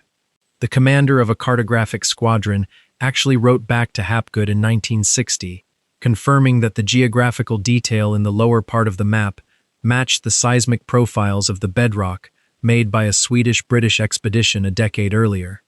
The military surveyors agreed the lines matched the rock underneath the ice cap. The implication shifts human history. The last time Queen Maud Land was free of ice was at least 6,000 years ago. For Piri Reis to have copied a map showing an ice-free Antarctica, some ancient, unknown seafaring culture had to have mapped the southern continent millennia before the Egyptians built the pyramids, preserving that geographic knowledge in charts that eventually trickled down to an Ottoman admiral's desk. Most mainstream historians reject this entirely. They look at the same gazelle skin and see a common 16th century mistake. Cartographers at the time believed in a concept called Terra Australis, a hypothetical southern continent that had to exist simply to balance out the weight of the landmasses in the northern hemisphere. They drew it on maps long before anyone sailed far enough south to look for it. The mainstream reading argues that Piri Reis just drew this imaginary placeholder continent and populated it with standard decorative mountains to fill the empty space. Other geographers point to a much simpler mechanical problem. Parchment is expensive. When you are drawing a map on a finite piece of gazelle skin, and you reach the bottom edge before you finish the coastline of South America, you bend the drawing to fit the page. In this view, the mysterious southern landmass is just the coast of Argentina, turned 90 degrees eastward so the admiral wouldn't run out of room. The animals drawn in the Antarctic interior include guanacos, a South American relative of the llama, which strongly suggests the landmass is just a warped rendering of the South American lower horn. The debate stays locked in place because the map is a composite. It is a puzzle made from dozens of other puzzles, and the original source, charts Piri Reis used, are all lost. We only have the compilation because of a remodeling project. In 1929, the Turkish government was converting the old Topkapi Palace in Istanbul into a museum. The director of the National Museums was cataloging artifacts in the palace library when he found a rolled-up piece of parchment sitting quietly on a dusty shelf. It was the surviving left-hand third of the admiral's masterwork, the Atlantic section, perfectly preserved in the dry dark of the palace archives. The original document still sits in the Topkapi Palace. It rarely goes on display, kept out of the light to preserve the faded ink. The experts continue to argue over the bedrock profiles and the cartographic projections, searching for a massive, hidden implication about ancient human capability. Piri Reis himself left a note. He wrote dense blocks of Ottoman Turkish in the margins of the map, detailing exactly how he built it. Along the disputed southern edge, he added a calm, administrative clarification. He wrote that the coastlines were copied directly from the charts of the Portuguese, who had navigated those waters, and that he merely transcribed what they had already seen. Number 12. The Beigong Pipes.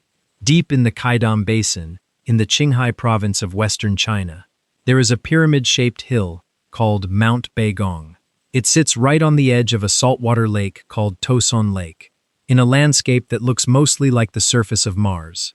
Sticking out of the sandstone at the base of this hill, embedded in the walls of small caves and running right down into the water, are dozens of hollow, rusted iron tubes. They range from the thickness of a toothpick to about 1.5 feet across, running deep into the rock in straight lines. These are the Beigong pipes. They look exactly like the plumbing for an abandoned industrial facility, cast directly into rock that formed millions of years before humans existed. The Qaidam Basin is high, dry, and almost entirely empty. The altitude sits at about 9,000 feet.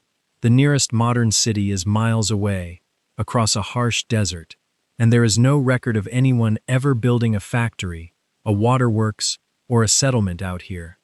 A group of American scientists first noticed the structures in 1996 while they were out surveying the area for dinosaur fossils. The visual was hard to ignore. At the base of Mount Baigong, there are 3 small caves.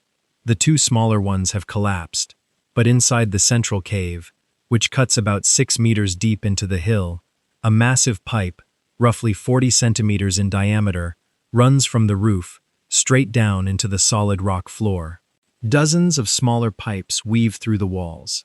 Outside, more tubes lie scattered along the shoreline and even extend out under the surface of the salt lake, arranged in patterns that look suspiciously like a municipal drainage system.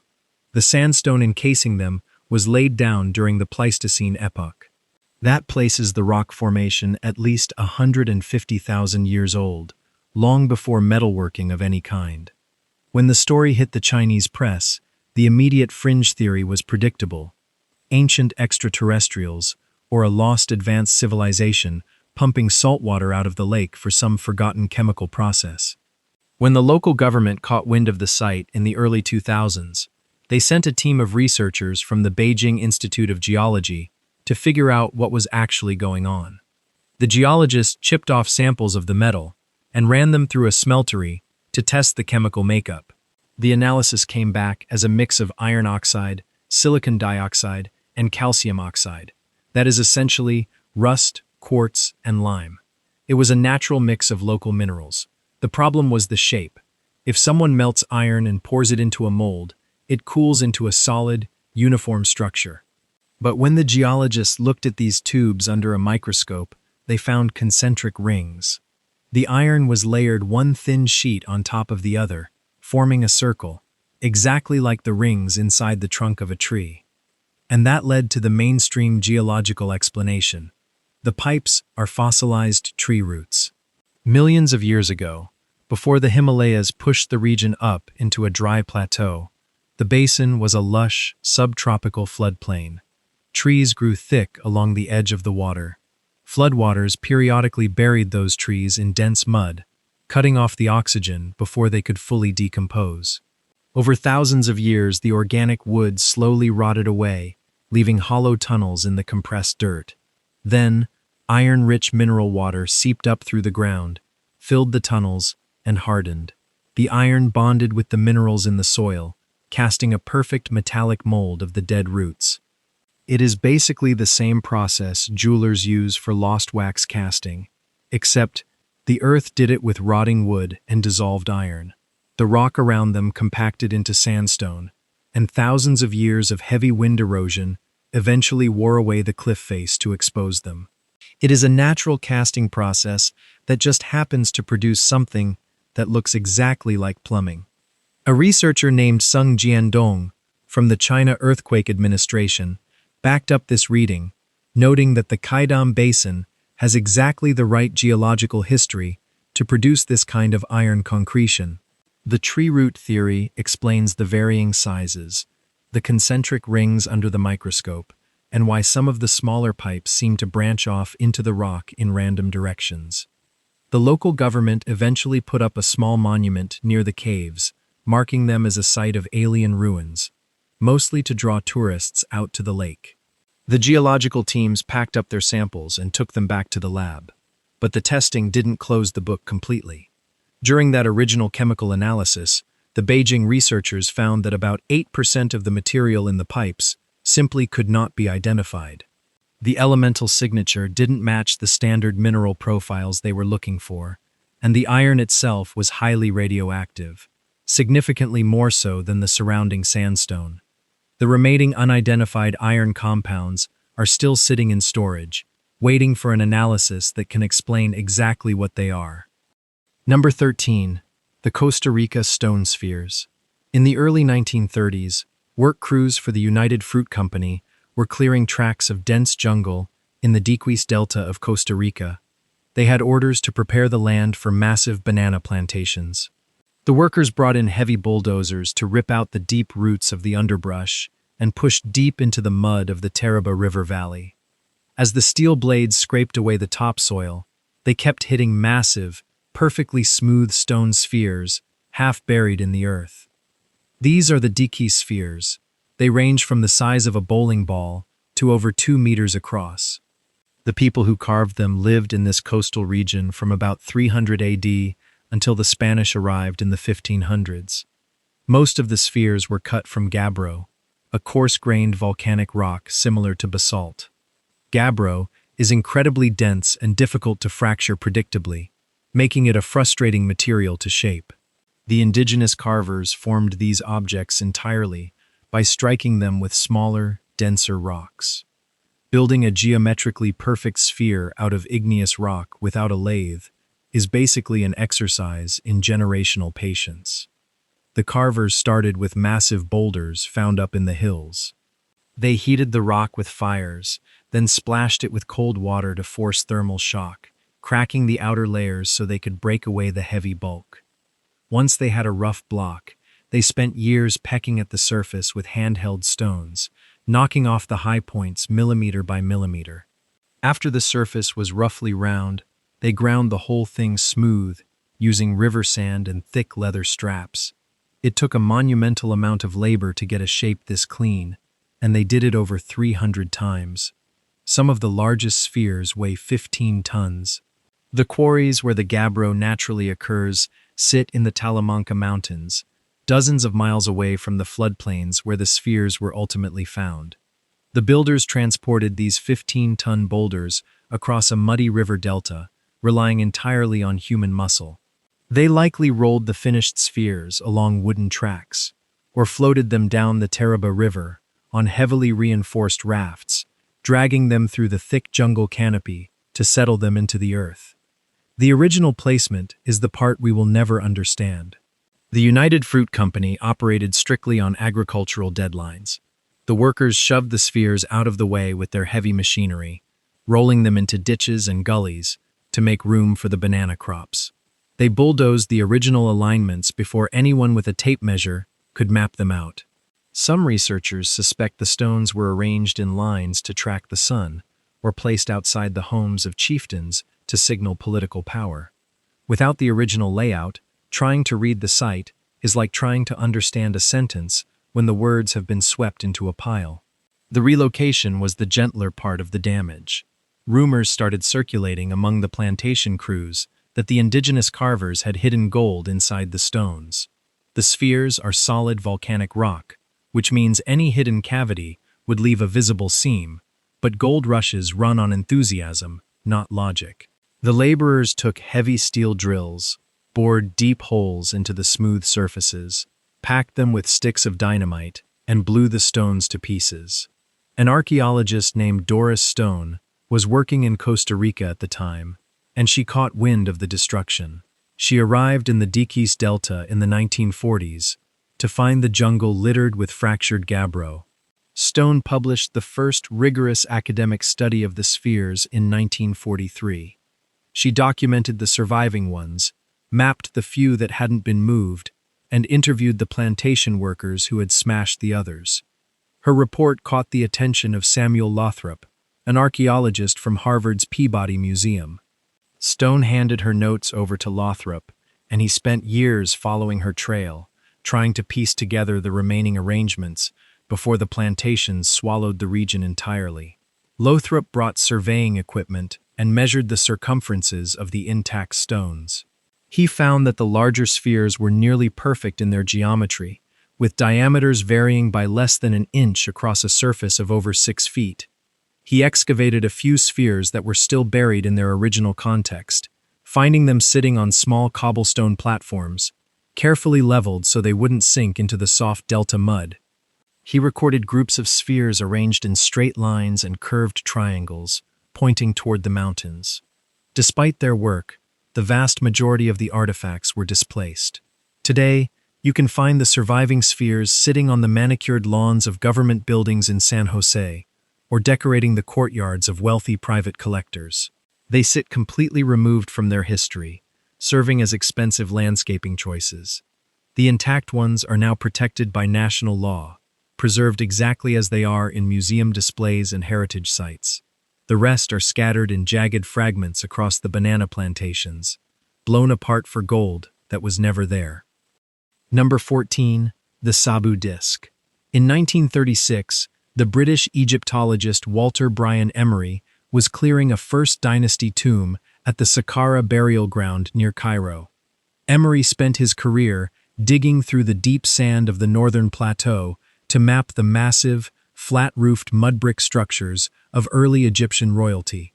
He opened Tomb 3111, a large rectangular mastaba, divided into 7 separate rooms, and worked his way down into the central burial chamber. He found the standard inventory of a wealthy official, including heavy copper axes, flint knives, ivory game pieces, and pottery jars filled with dried provisions for the afterlife. The burial also contained the bones of 2 oxen sacrificed to feed the tomb owner. Emery then found the scattered, shattered fragments of a carved gray object mixed into the floor dirt.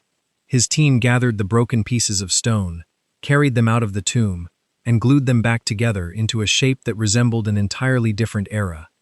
This is the Sabu disc, a 61-centimeter wide object found in 1936. The tomb belonged to a man named Sabu, a high-ranking administrator and provincial governor who served King Enedjib around 3000 BC. The First Dynasty marks the dawn of a unified Egyptian state, a time when artisans built primarily with mud brick, wood, and early smelted copper. They cut their tools from flint and shaped their luxury goods by grinding soft rocks with quartz sand as an abrasive.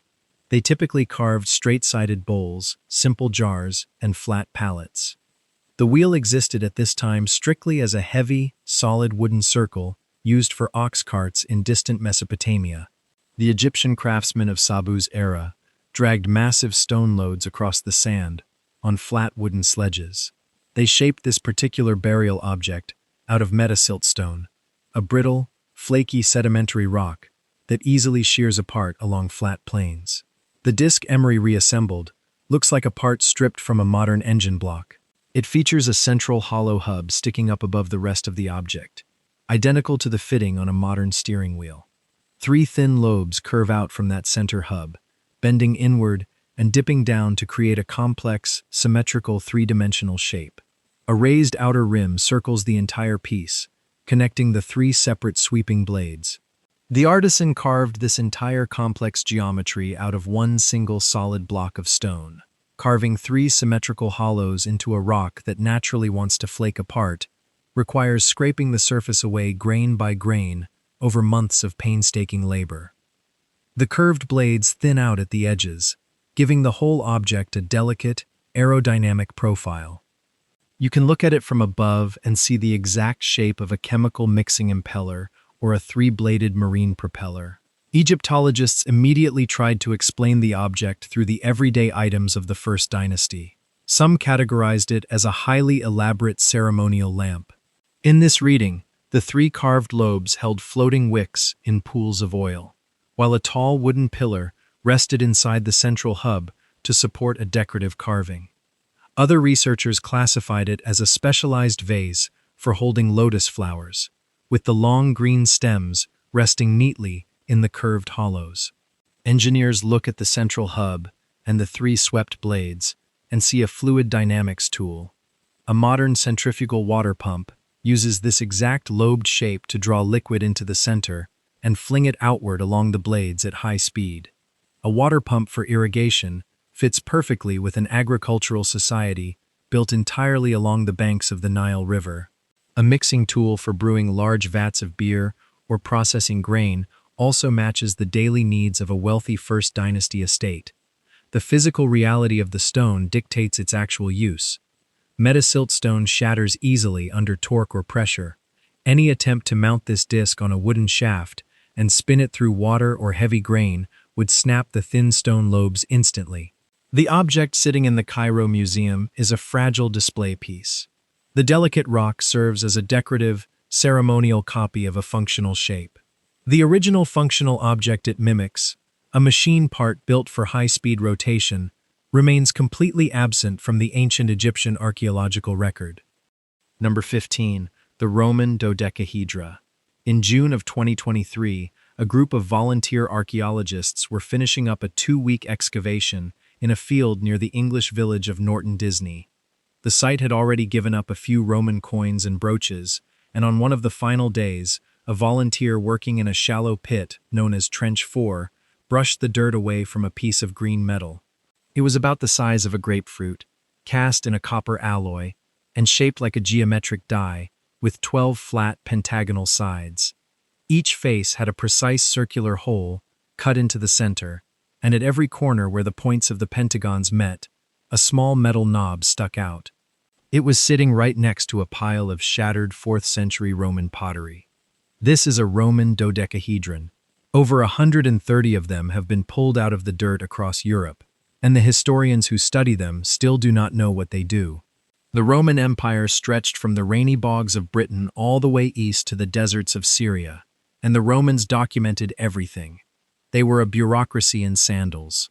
We have wooden tablets from a fort near Hadrian's Wall, where soldiers complained about the weather and ordered more beer. We have carved stone inscriptions detailing the exact cost of grain, and manufacturing stamps pressed into the roof tiles of their barracks. When a strange object turns up in a farmer's field, investigators usually just check the historical record to see what a Roman quartermaster or a local official said it was for.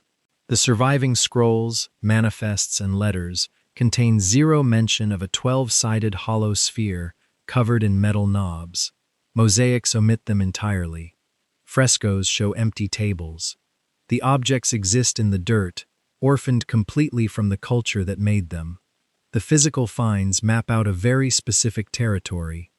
They surface almost entirely in the outer, northern provinces, scattered across modern-day France, Belgium, Germany, and Britain. Archaeologists have found them resting in military camps, dropped at the bottom of public wells, and placed carefully alongside the dead in stone tombs. They were cast between the 2nd and 4th centuries, and making one took serious effort. A metallurgical analysis of the Norton Disney dodecahedron showed it was an alloy of 75% copper, 7% tin, and 18% lead. To make that shape, a metalworker had to use the lost wax casting method. The craftsman carved a perfect 12-sided model out of wax, coated it in clay, baked the clay until the wax melted out, and then poured liquid metal, heated to 1,000 degrees Celsius, into the hollow shell. You don't use that kind of expensive, highly skilled labor to cast a disposable trinket. Because the Romans left no manual, historians and hobbyists have spent the last 3 centuries guessing what justified that kind of labor. The theories cover basically every human activity. Some researchers looked at the different-sized holes on each face and suggested they were water pipe calibrators, used by military engineers to standardize the flow of lead plumbing.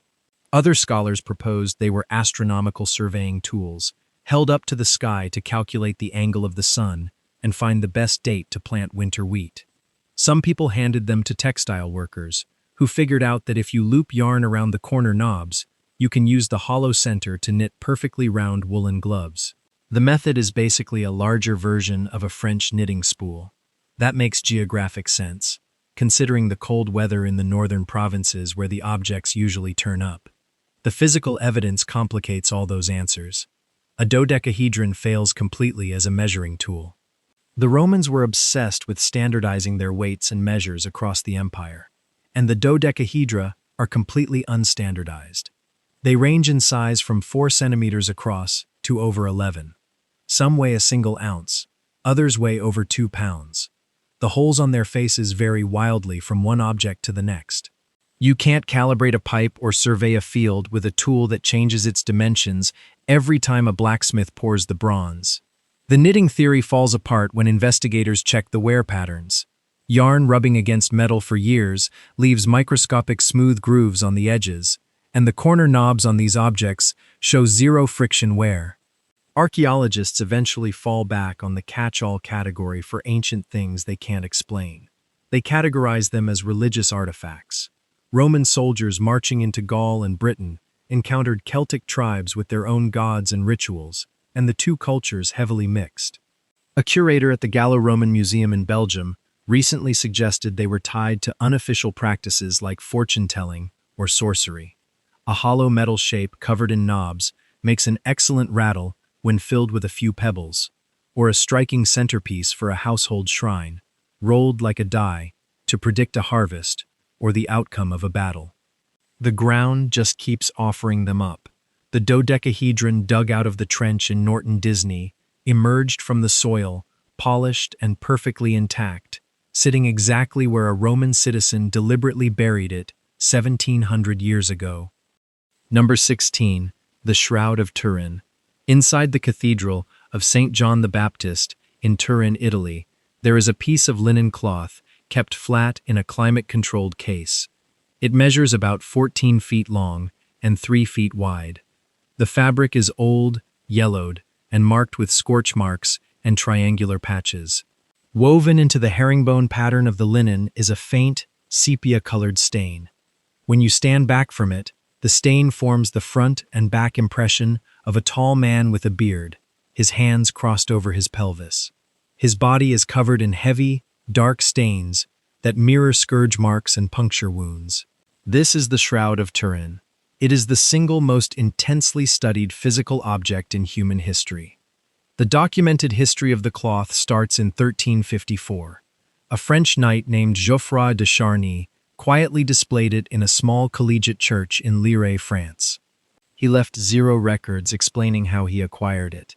The local bishop immediately declared it a forgery created by a local artist, and for a long time, that was the official position of the church itself. The cloth moved through various royal hands and survived a chapel fire in 1532. During that fire, melting silver from the container holding it dripped straight through the folded linen, burning a symmetrical pattern of holes through the fabric. A group of nuns, called the Poor Clares, sewed triangular patches over the holes to stabilize it. It finally ended up in Turin in 1578.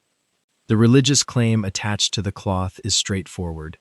Millions of people believe it is the actual burial shroud of Jesus of Nazareth. The scientific problem is purely a matter of chemistry. The mystery sits entirely in how the image actually got onto the fibers. In 1898, an amateur photographer named Secondo Pia took the first official photographs of the cloth. He brought his heavy glass plates back to his darkroom, developed them, and looked at the resulting negative. On the physical shroud, the image is incredibly faint, with reversed lights and darks, behaving exactly like a shadow. On Pia's photographic negative, the image suddenly resolved into a clear, detailed, three-dimensional face. The cloth itself acts as a perfect optical negative. A painter in the 14th century would have had to paint in reverse, centuries before photography was invented, using a technique that leaves 0 visible brushstrokes. Researchers from a team called the Shroud of Turin Research Project, or STURP, got access to the cloth in 1978.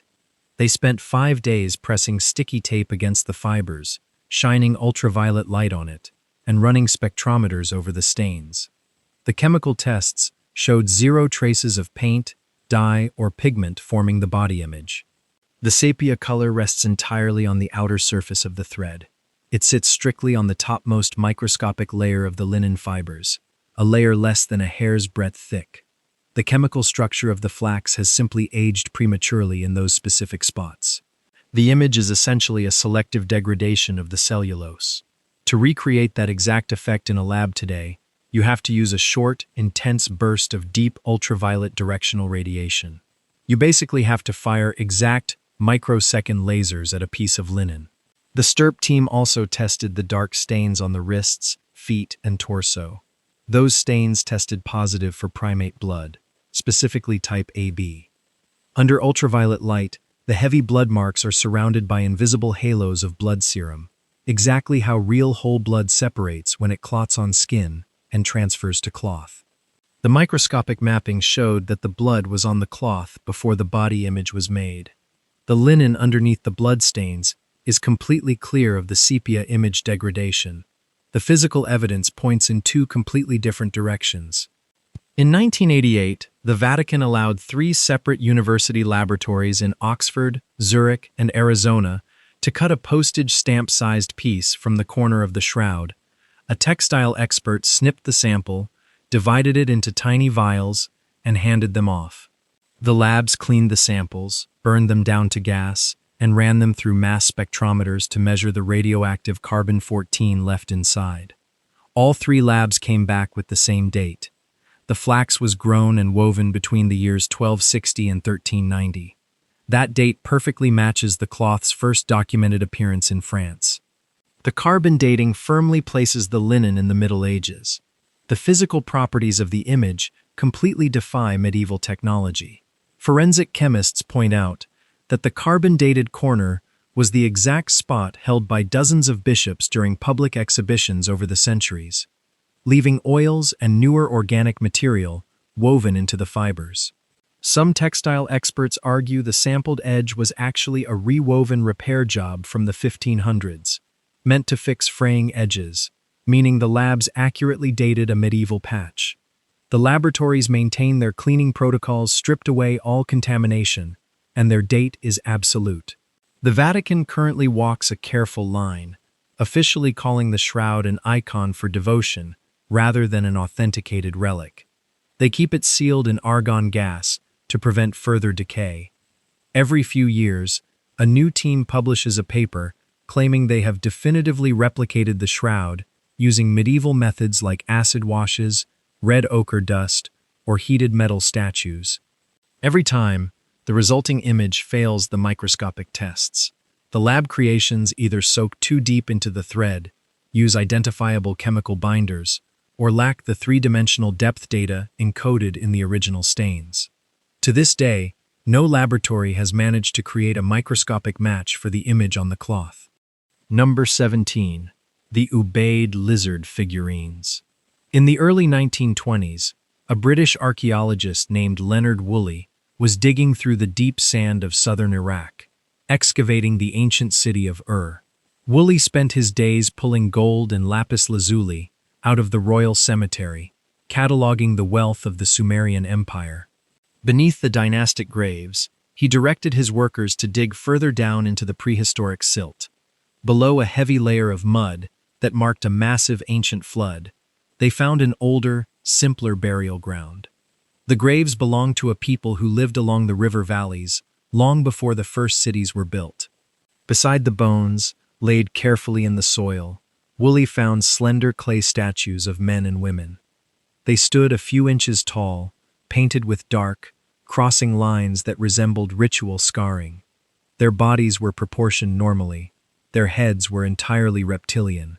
These are the Ubaid lizard figurines. They represent a deliberate choice by an early agricultural society to sculpt something non-human, and they buried these figures with their dead for centuries. The Ubaid culture flourished in Mesopotamia from roughly 5500 to 4000 BC. They were the foundation for everything that came after them in the region. They built the first mud brick settlements, dug the earliest irrigation canals, and baked clay sickles to harvest grain. They also established large, formalized cemeteries. The graves Woolley and others excavated at sites like Ur and Eridu contained bodies laid on their backs, frequently supplied with pottery vessels that once held food and drink for a journey. Scattered among those practical grave goods were the figurines. They appear in the graves of adults, and they appear in the graves of children. The physical details of the statues are specific. The artisans shaped the clay entirely by hand, pressing and pinching the material into form. The heads stretch backward into a prominent, elongated dome. The faces narrow into a pronounced snout. The eyes are wide, slanted slits, created by pressing a stylus into small pellets of wet clay, giving them a heavy-lidded, coffee bean appearance. The creators frequently used bitumen, a natural black tar, to add dark caps of hair or heavy headdresses to the skulls. Beneath these heads, the posture is exceptionally casual. The bodies stand in relaxed poses. Some rest their hands on their hips. A few of the female figures hold a child to their chest, nursing the infant.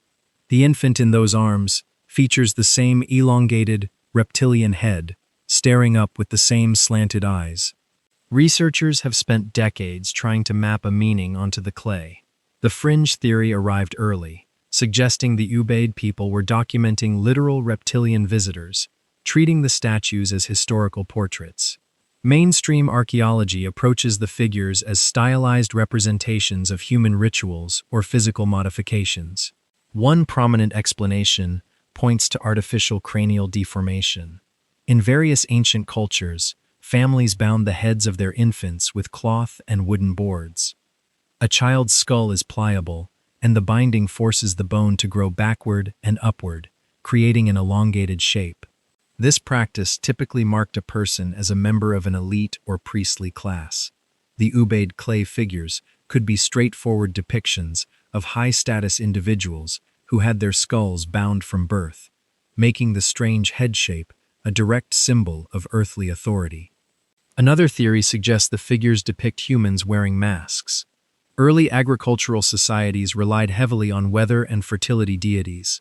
Priests and shamans often wore animal masks during planting rituals or burial rites to embody those spirits. The dark, painted lines crossing the shoulders and chests of the figures might represent the painted costumes or tattoos of the shamans. Under this reading, the statues are snapshots of religious life, placed in the graves to provide spiritual protection for the dead. Woolley meticulously recorded the soil layers, the orientation of the bones, and the exact placement of the clay pieces. The documentation proved the figures were deeply integrated into the burial customs of the period. The placement shows they held genuine protective or religious value for the families who buried them. The Ubaid culture existed long before the invention of writing. They left behind sprawling irrigation networks, the footprints of mud brick houses, and graveyards full of stylized clay statues. The graves contain no inscriptions to name the entities with the elongated heads. 1, 2, 3. Number 18. The Iron Pillar of Delhi. In the middle of the Qutb complex in Delhi, a massive iron column rises out of the stone courtyard. It stands about 24 feet tall, weighs over 6 tons, and has been sitting exposed to the heat, the humidity, and the heavy monsoon rains of northern India for roughly 16 centuries. Exposed iron left in the elements rusts away into brown flakes in a few decades. This column maintains a smooth, dark surface, mostly free of corrosion. This is the Iron Pillar of Delhi. Its surface basically refuses to rust. A deep Sanskrit inscription, carved directly into the metal, gives us the timeline. The text dedicates the column to the Hindu god Vishnu and praises a king named Chandragupta II, placing its creation right around the year 400 AD, during the height of the Gupta Empire. The inscription also notes it was originally erected on a hill in central India, at a site called Udayagiri. Long after it was built, around the 13th century, an Islamic sultan conquered the region and decided he wanted the Hindu monument for his own capital. So someone dug up a 6-ton solid metal pole and hauled it hundreds of miles across the country to its current spot in Delhi. The blacksmiths of the Gupta period built the pillar using a technique called forge welding.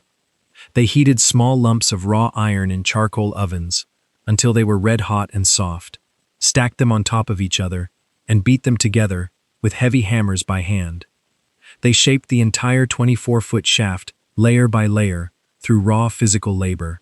At the top, they hammered out a complex, fluted bell capital, doing precise decorative forging on a multi-ton object.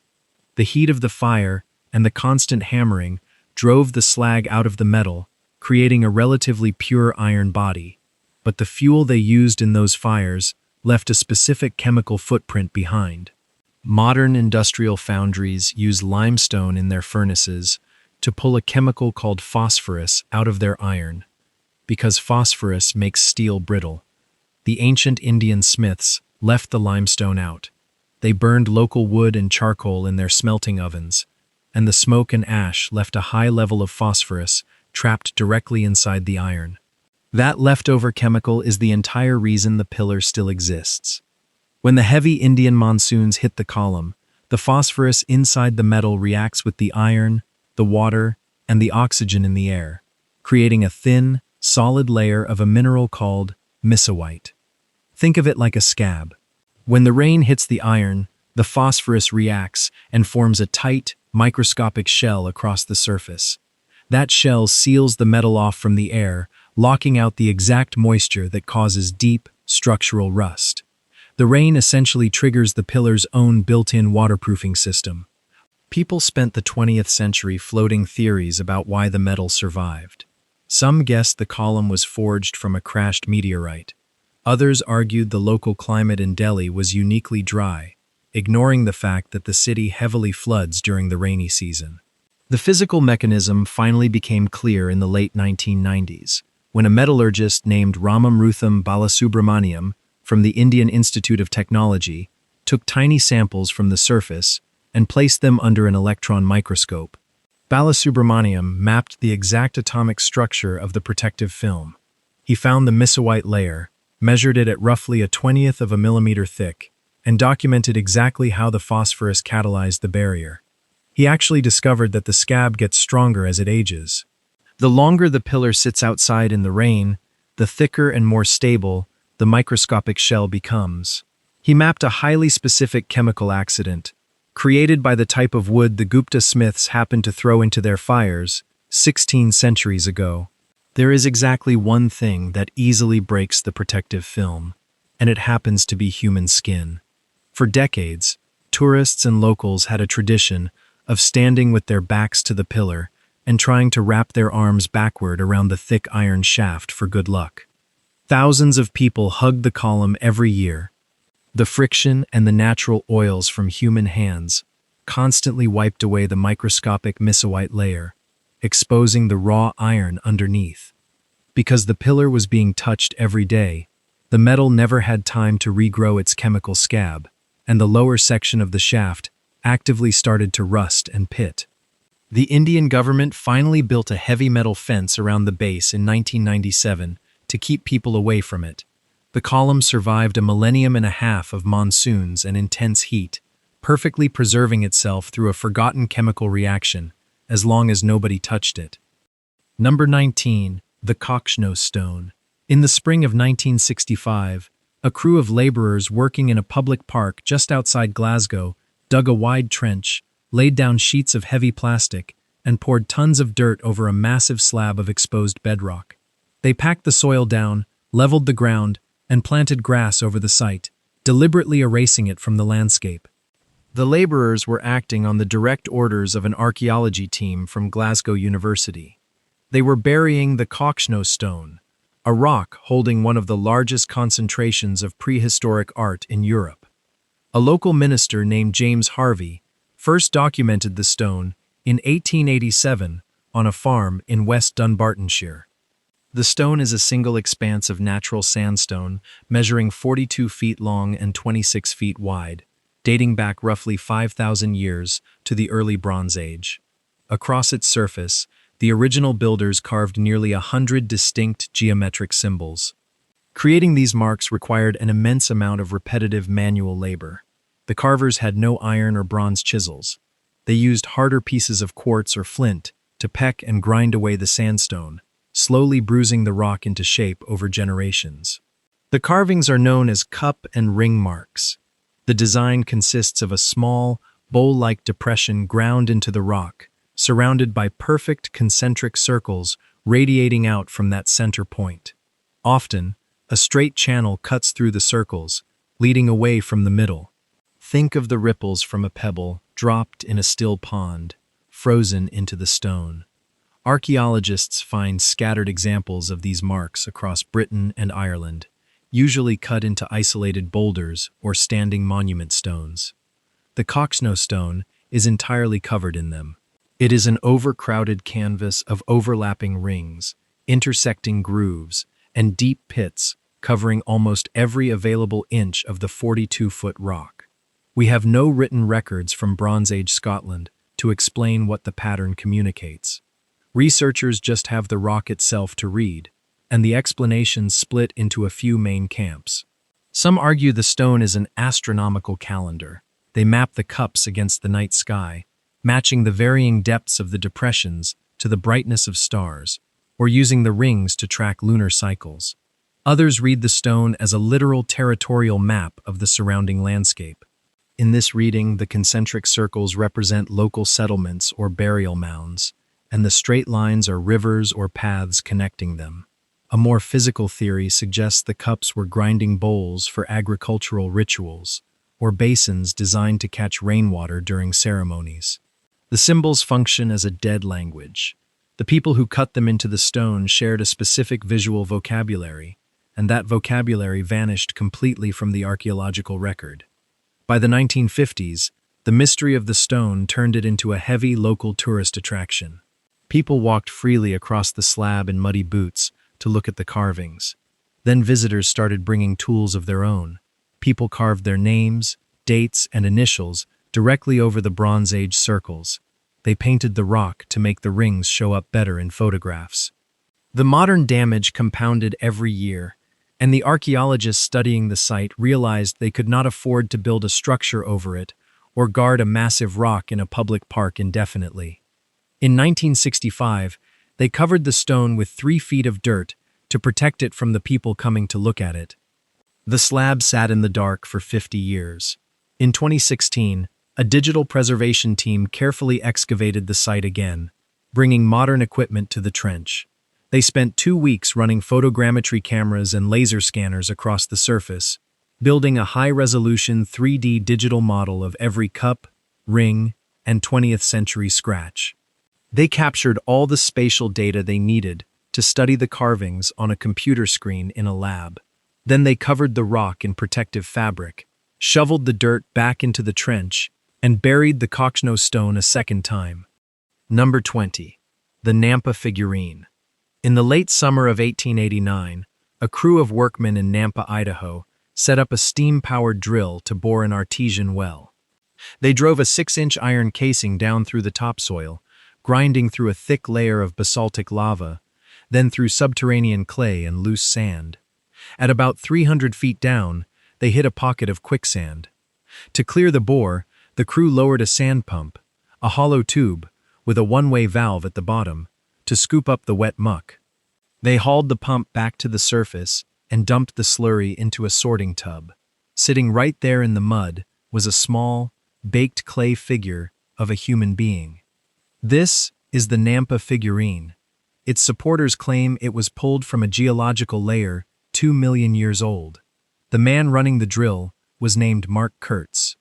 He was a local businessman looking for a reliable water source for the town, so he hired a crew to keep pushing the pipe deeper. They logged their progress carefully, recording every layer of rock and soil they cut through. The layer of sand at the 300-foot mark belonged to what geologists call the Glens Ferry Formation. The rocks and soil at that depth date to the Pleistocene boundary. That places the sand roughly 2 million years in the past. The clay figure was tiny, about 1.5 inches long. It was shaped like a person with a bulbous head, faint arms, and short little legs. One leg was broken off at the knee. It was modeled out of yellowish clay and baked hard. Faint patches of red iron oxide clung to the surface, rust that had formed naturally over time, giving it the look of a genuinely ancient artifact. It was obviously shaped by human hands. 2 million years ago, the only human ancestors walking the earth were early hominids in Africa. The standard archaeological record places the earliest anatomically modern humans at around 300,000 years ago. Finding a baked clay sculpture in an Idaho sandbed from the Pliocene epoch implies advanced human toolmakers were living in North America millions of years before they evolved. Kurtz showed the artifact around, and the story reached a man named Charles Wright. Wright was an agent for the Union Pacific Railroad who dabbled in geology. He took the figurine to experts on the East Coast and wrote letters to the Smithsonian. He pitched it as physical proof of extreme human antiquity. For decades, the Nampa figurine became a favorite piece of evidence for fringe researchers and creationists looking to break the evolutionary timeline. They argued the clay doll proved modern humans existed at the dawn of the mammalian age. The entire claim rests on the drill pipe. To date an artifact accurately, an archaeologist has to see exactly which layer of compacted dirt it rests in before pulling it out. Archaeologists call this provenience. Provenience relies on a clean chain of custody. Chain of custody is a relay race. The second a baton touches the ground, the whole run is disqualified. The Nampa drilling site was a chaotic industrial work site. A steam drill is basically a heavy iron chisel slamming blindly into the earth. As the drill vibrates and grinds, The edges of the borehole crumble. Loose topsoil from the surface routinely falls down the gap between the iron casing and the rock. The men were dumping their sand pump into a tub out in the open. Local townspeople, including children, were standing around the worksite watching the steam engine operate. The clay figure likely belonged to a shallow Native American settlement just beneath the surface, and the vibrations shook it loose. It tumbled down the side of the casing and landed in the quicksand at the bottom. Someone could have simply dropped it into the borehole as a joke. It could have been scooped up from the surface dirt near the sorting tub. Wright and his supporters only knew it came out of the pump. The object eventually ended up in the archives of the Idaho State Historical Society. The clay object itself is an authentic artifact bearing the genuine marks of early human craftsmanship. The clay simply carries no date. The only evidence linking the figure to the 2-million-year-old rock was the word of a drill crew emptying a bucket of mud. Number 21. The Gate of the Sun. High in the Bolivian Andes, roughly 12,000 feet above sea level, near the shores of Lake Titicaca, there is a flat stretch of plateau where a single, massive stone archway stands in the grass. It was cut from one solid block of andesite volcanic rock, standing nearly 10 feet tall and 13 feet wide. When 19th-century European explorers first documented the site, they found the stone fallen face down in the dirt, split cleanly across the top right corner by a massive crack. This is the Gate of the Sun. It weighs an estimated 10 tons and was hauled to the site from a quarry on the shores of the lake miles away. The gate sits inside the ruins of Tiwanaku, a city that served as the center of a sprawling empire centuries before the Inca existed. Between 500 and 900 AD, the Tiwanaku culture mastered high-altitude engineering in an environment where the air is thin and the winters are brutal. They worked heavy andesite and sandstone without iron tools, moving massive blocks across the plateau and securing them together with a technique that involved pouring molten metal into carved grooves to create custom-fit clamps. It was a sophisticated, heavily populated urban center. Then, around 1000 AD, the civilization collapsed. The people scattered, the city was abandoned, and centuries of weather and scavenging left the monumental architecture in ruins. By the time the Spanish arrived in the 1500s, Tiwanaku was a ghost town, and the locals told the colonizers that giants had built the stone walls in a single night. The front of the archway is covered in a dense, flat relief carving that serves as the centerpiece of the mystery. Directly above the doorway sits a large, rigid figure holding 2 staffs. Archaeologists generally call him the staff god, often associating him with Viracocha, the Andean creator deity. His head is surrounded by rays, some ending in the carved heads of pumas. Deep grooves run down his cheeks, leading researchers to also call him the Weeping God. Flanking this central figure are 48 smaller carved figures, arranged in 3 neat rows. They are winged, shown in profile, kneeling or running toward the center. The figures in the top and bottom rows have human faces, while the middle row has the heads of condors. Each one holds a smaller staff, and they all face the weeping deity. The entire frieze is carved with a level of precision that resembles a heavily structured diagram, leading to the most persistent theory about the gate. A controversial early 20th century researcher named Arthur Poznański spent decades measuring the angles of the ruins and argued the gate was an astronomical calendar. He proposed that the 48 figures in the central deity mapped out a solar year of 12 months. In his reading, the carvings were a mechanical tool to track equinoxes and solstices, helping a high-altitude agricultural society know exactly when to plant and harvest crops in a punishing climate. A stone almanac for survival.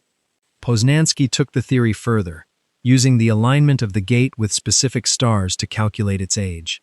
Because the tilt of the Earth shifts slowly over time, the position of the stars changes, and Poznański worked backward to find a date when the gate would have aligned perfectly with the celestial poles. His math placed the construction of the site around 15,000 BC. Modern geology and radiocarbon dating of the surrounding organic material put the Tiwanaku culture thousands of years later. The calendar theory has another, more immediate structural problem.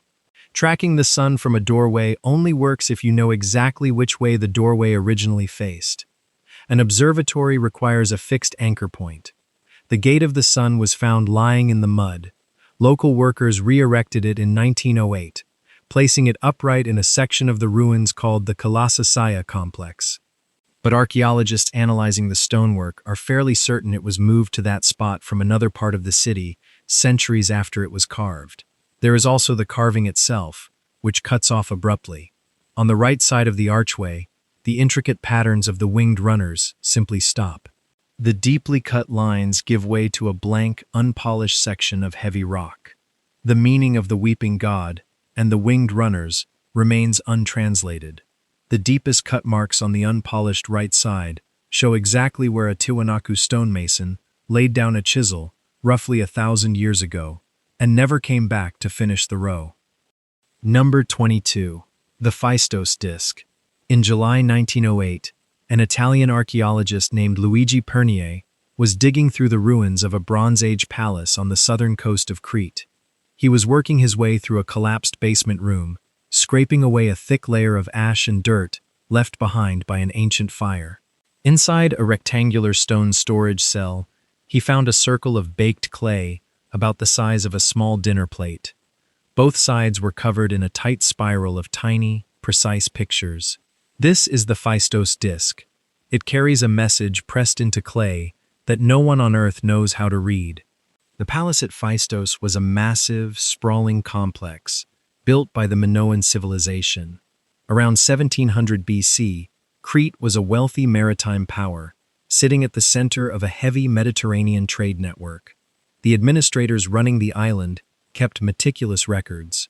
Archaeologists digging in the region regularly find clay tablets covered in a script called Linear A, a language of scratched lines and dashes that remains untranslated today. Pernier cleaned the ash off his clay plate. The fire that burned the palace had actually preserved the object, baking the wet clay into a hard ceramic and freezing the symbols in place. The scribe created those pictures by pressing tiny carved seals into the wet clay. They took a master punch, pushed it into the surface, and lifted it away to leave a clean, raised impression. There is a stamp for a walking man, a stamp for a round shield, a stamp for a boat, a flower, a flying bird, and a head wearing a plumed helmet. The scribe worked from the outer edge inward, stamping the symbols in a continuous track toward the center. They used small vertical lines to group the pictures together, separating them into clusters that behave exactly like words. You can see the human element in the clay. In a few spots along the spiral, the scribe stamped the wrong symbol, realized the mistake, and smoothed the wet clay back out with a thumb before pressing the correct stamp over the top. To make this single object, someone had to sit down and carve 45 individual master punches, likely out of hard stone, bone, or ivory. They had to design a uniform set of type. Then they used those reusable punches to print a text. That is the fundamental concept of movable type. It is the exact mechanical premise of the printing press, sitting in a ruined basement roughly 3,000 years before Johannes Gutenberg was born.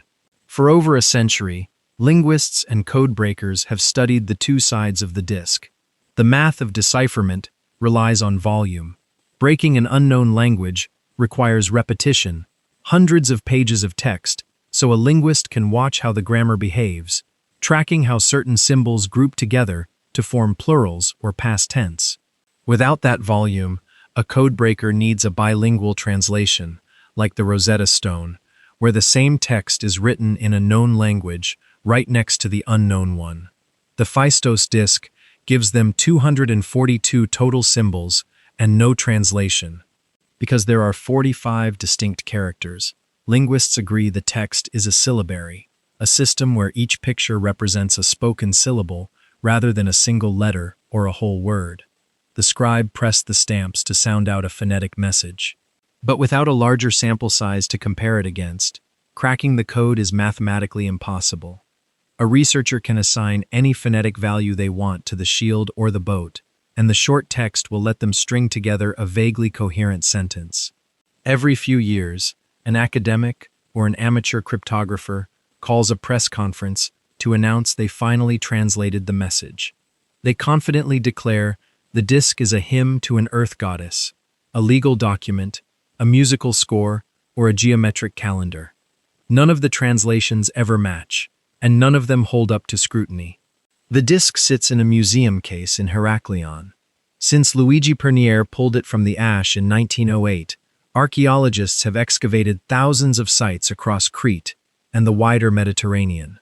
They have never found a second disc, a single other stamped document, or one of the 45 punches used to make it. Number 23. The Bimini Road. In September 1968, 3 divers swimming in the clear, shallow water off the coast of North Bimini in the Bahamas looked down at the seabed.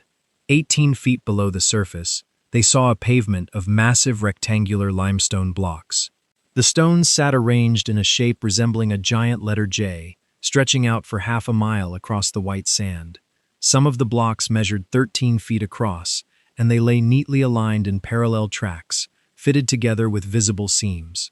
This is the Bimini Road. The underwater formation sparked a 50-year argument over who paved the ocean floor. The divers brought the story back to the mainland, and the timing of the discovery fed a media frenzy. 30 years earlier, an American mystic named Edgar Cayce had publicly predicted that the ruined temples of Atlantis would rise near Bimini in the years 1968 or 1969. The appearance of a half-mile stone highway, exactly on schedule, drew magazine writers, television crews, and true believers to the Bahamas. They filmed the neat rows of blocks through the blue water, describing a sunken civilization. Books claimed an advanced culture built a vast port city here, complete with a seawall and a road network, before the glaciers melted and swallowed the island. Geologists eventually arrived with specialized equipment to examine the masonry. A marine geologist named Eugene Shin brought a pneumatic coring drill down to the seabed. Shin and his team spent days underwater drilling cylindrical cores out of the massive blocks, taking samples of the road itself and the bedrock resting beneath it. They hauled the limestone cylinders back to a laboratory to study the internal structure and date the shells trapped inside the rock. The cores revealed a completely local origin. The blocks consisted of standard Bahamian beach rock, a mixture of sand, shell fragments, and limestone cemented together. Beach rock forms directly on the shoreline, baking in the sun as tides wash carbonate-rich water through the sand. As the sea levels rose at the end of the Pleistocene epoch, the ocean submerged the shoreline. The waves washed the loose sand out from underneath the hardened slabs. The unsupported rock eventually cracked under its own weight. The natural fracturing process follows consistent stress lines, splitting the rock into squares and rectangles, like a tray of wet mud, drying and cracking in the sun. Once the slab breaks into geometric pieces, the ocean currents take over. The water sweeps sand through the cracks for thousands of years, scouring the broken edges round and smooth. The resulting blocks look deliberately carved, laid out in the exact spot where they originally formed. Shin's coring samples confirmed this process by showing that the internal layers of the roadblocks aligned perfectly with the bedrock directly underneath them. The stones had simply cracked and settled in place, resting exactly where the original slab formed. The shells embedded inside the beach rock provided a firm timeline. Radiocarbon dating placed the age of the shells at roughly 3,000 years old. The Atlantis theory required the road to sink beneath the waves at the end of the last ice age, around 10,000 years ago. The physical stones making up the road were 7,000 years too young for the story.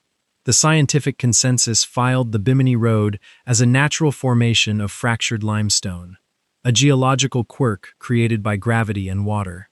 The true believers kept organizing diving expeditions to the site anyway. An archaeologist named William Donato led several trips to the Bahamas to find proof of human engineering. His teams focused on small, wedge-shaped stones jammed under the larger blocks. They photographed these smaller pieces and presented them as leveling props, placed by ancient masons to keep the road surface flat on an uneven seabed.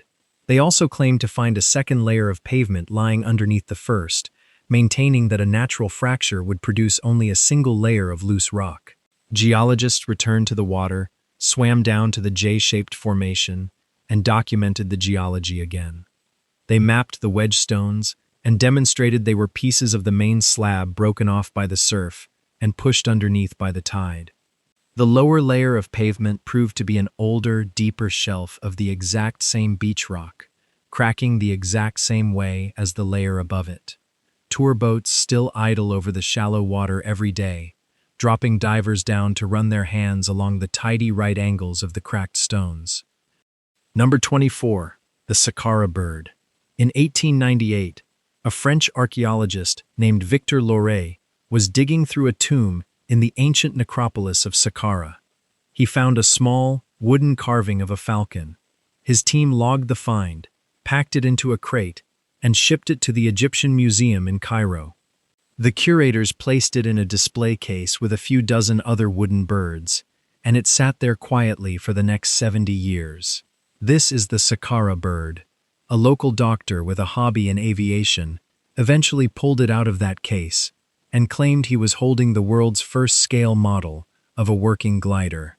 The tomb at Saqqara belonged to an official named Pa-di-Iman, dating to about 200 BC during the Ptolemaic period. Egyptians carved wooden birds constantly.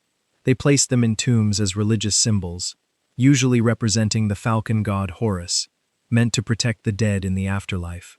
The standard burial birds share a very specific look. They have carved feathers, painted eyes, and wide, flat tails spreading out horizontally like a real bird in flight.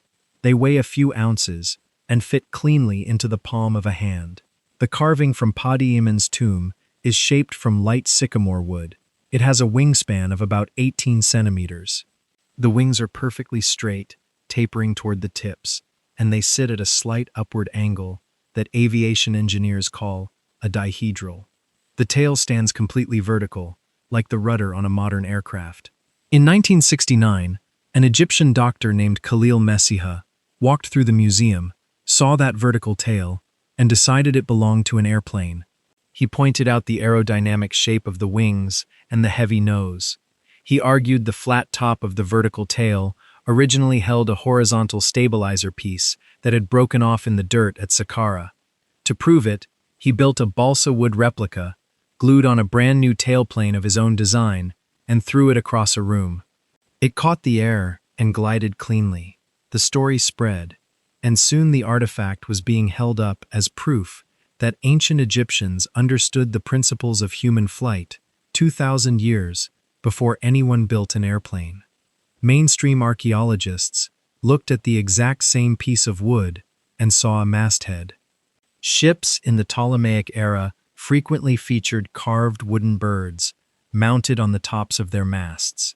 A bird with a vertical tail functions perfectly as a weather vane to point a ship into the wind.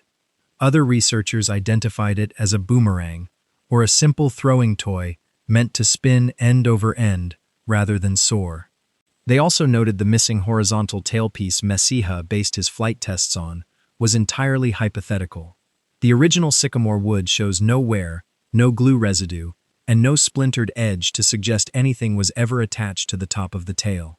Decades later, a glider designer named Martin Gregori decided to test the claim physically. He built an exact replica out of balsa wood, matching the dimensions and weight of the original artifact down to the millimeter. He took it out to a field and threw it. The replica tumbled out of the air and hit the grass immediately. To make it glide, he had to attach an entirely new horizontal tailpiece, settling the argument by modifying the design. Aviation experts later ran the carving's exact dimensions through digital wind tunnel software. The software analyzed the heavy nose and the steep wing angle. The results showed the little wooden bird is fundamentally unstable in the air, and without someone gluing on modern parts that were never there, it falls straight to the floor. Number 25. The Lycurgus Cup. You stand in front of a dimly lit display case inside the British Museum. Resting on the shelf is a Roman drinking cup, thick and heavily carved. The sculpture wrapping around the outside shows a bearded man thrashing around, his limbs completely tangled in thick grapevines. As the ambient gallery light hits the front of the cup, the glass looks like polished jade. It holds a murky, pale green color. Then a small display bulb clicks on behind the cup, shining directly through the hollow center. The green vanishes entirely. The glass glows a deep, translucent blood red. This is the Lycurgus cup. It relies on a level of nanotechnology researchers only managed to understand in the 1990s. The Romans manufactured the cup sometime in the 4th century AD. The carving on the outside tells the story of King Lycurgus of Thrace, a man who made the mistake of attacking the god of wine, Dionysus. The god sent his vines to strangle the king for his trouble. Artisans built the cup as a high-end luxury item for wealthy estates, a trick piece meant to show off at evening banquets. A servant would pour wine into the bowl or drop a small oil lamp down into the empty center. The guests could sit around the wooden table and watch the glass shift from opaque green to a glowing red as the light pierced it from the inside out. The object eventually filtered through various private collections, landing with the wealthy Rothschild family in the 1800s. They kept it for several decades before selling it to the British Museum. Curators knew the glass changed color. They simply lacked the equipment to figure out the mechanics behind it. In 1990, a group of scientists requested permission to study a tiny broken shard from the rim of the cup.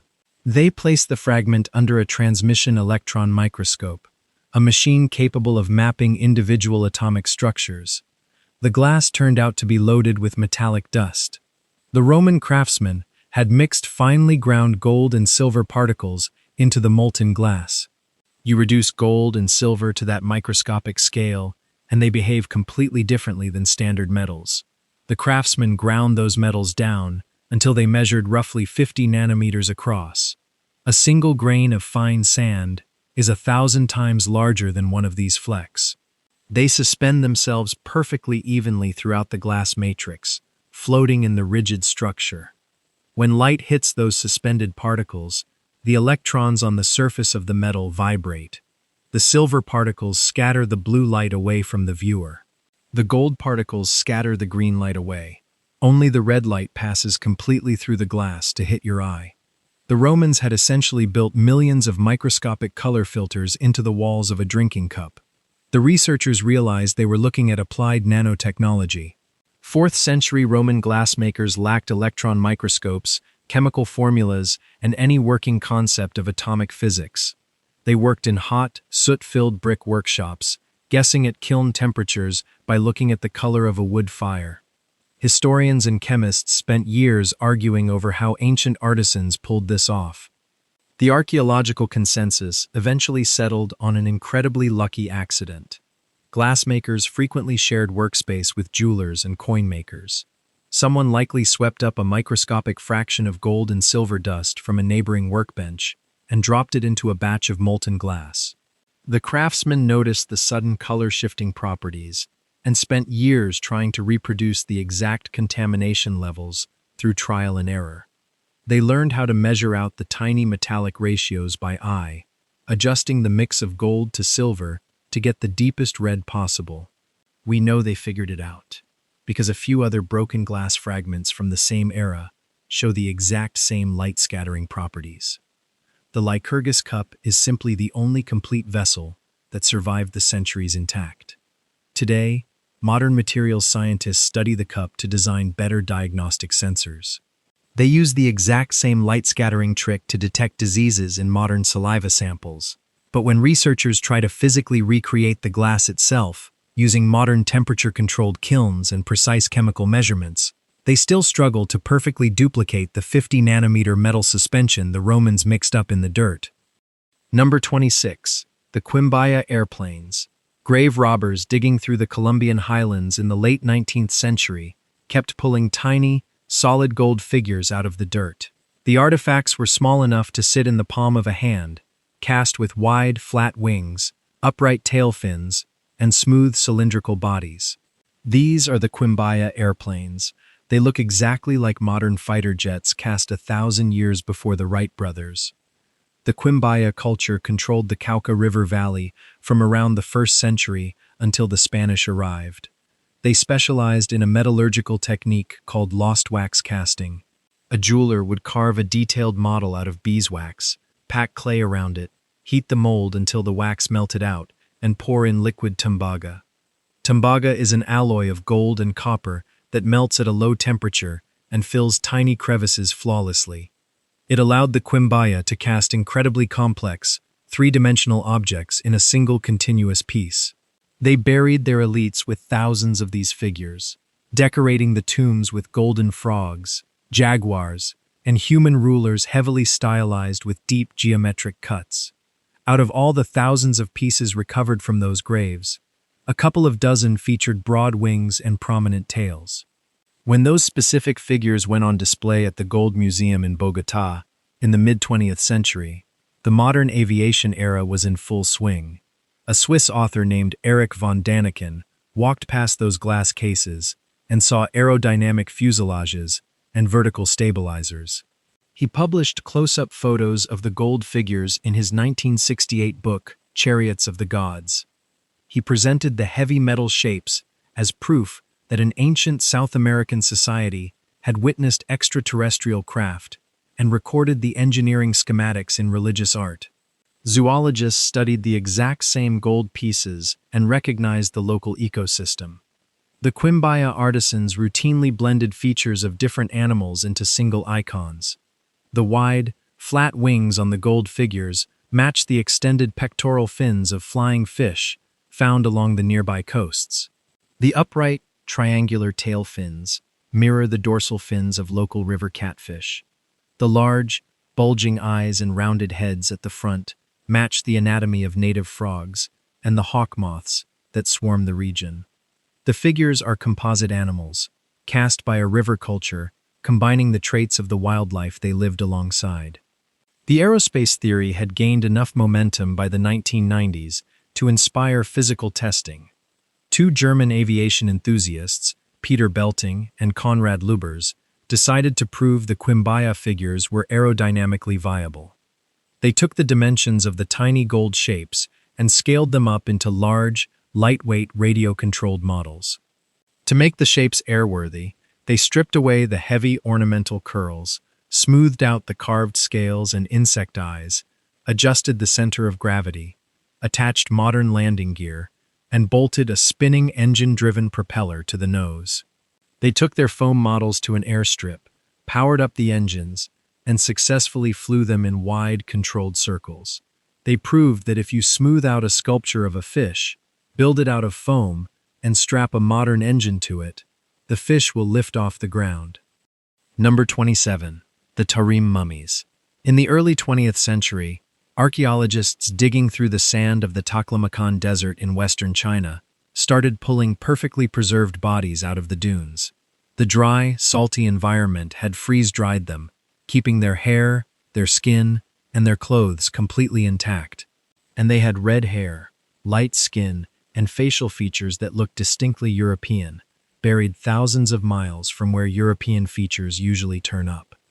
These are the Tarim mummies. They sat in the desert for 4,000 years, wearing woolen cloaks, leather boots, and felt hats. The Taklamakan is a massive, arid depression in the Xinjiang region. The climate is so dry and hostile that the local name translates roughly to, "You go in, you don't come out." The salt in the soil pulls moisture out of organic material long before bacteria can break it down. The people living there in 2000 BC handled death by carving hollowed-out logs into the shape of boats. They laid their dead inside, placed them in the sand, flipped the wooden boats upside down over them, and covered the whole structure in fresh cow hides. Out in the desert sun, the hides shrank as they dried, binding the wood and sealing the boats tight. This created a dry, vacuum-sealed capsule that preserved everything down to the individual eyelashes. One female mummy, pulled from a site called Xiaohe and known as the Beauty of Xiaohe, still wore a tall, pointed felt hat. She had long flaxen hair falling over her shoulders, leather boots on her feet, and a piece of ephedra and a chunk of ancient cheese strung around her neck. For decades, historians looked at these bodies and mapped out a massive migration. They found tall, fair-haired people in the Chinese desert dressed in woven plaid twill fabrics.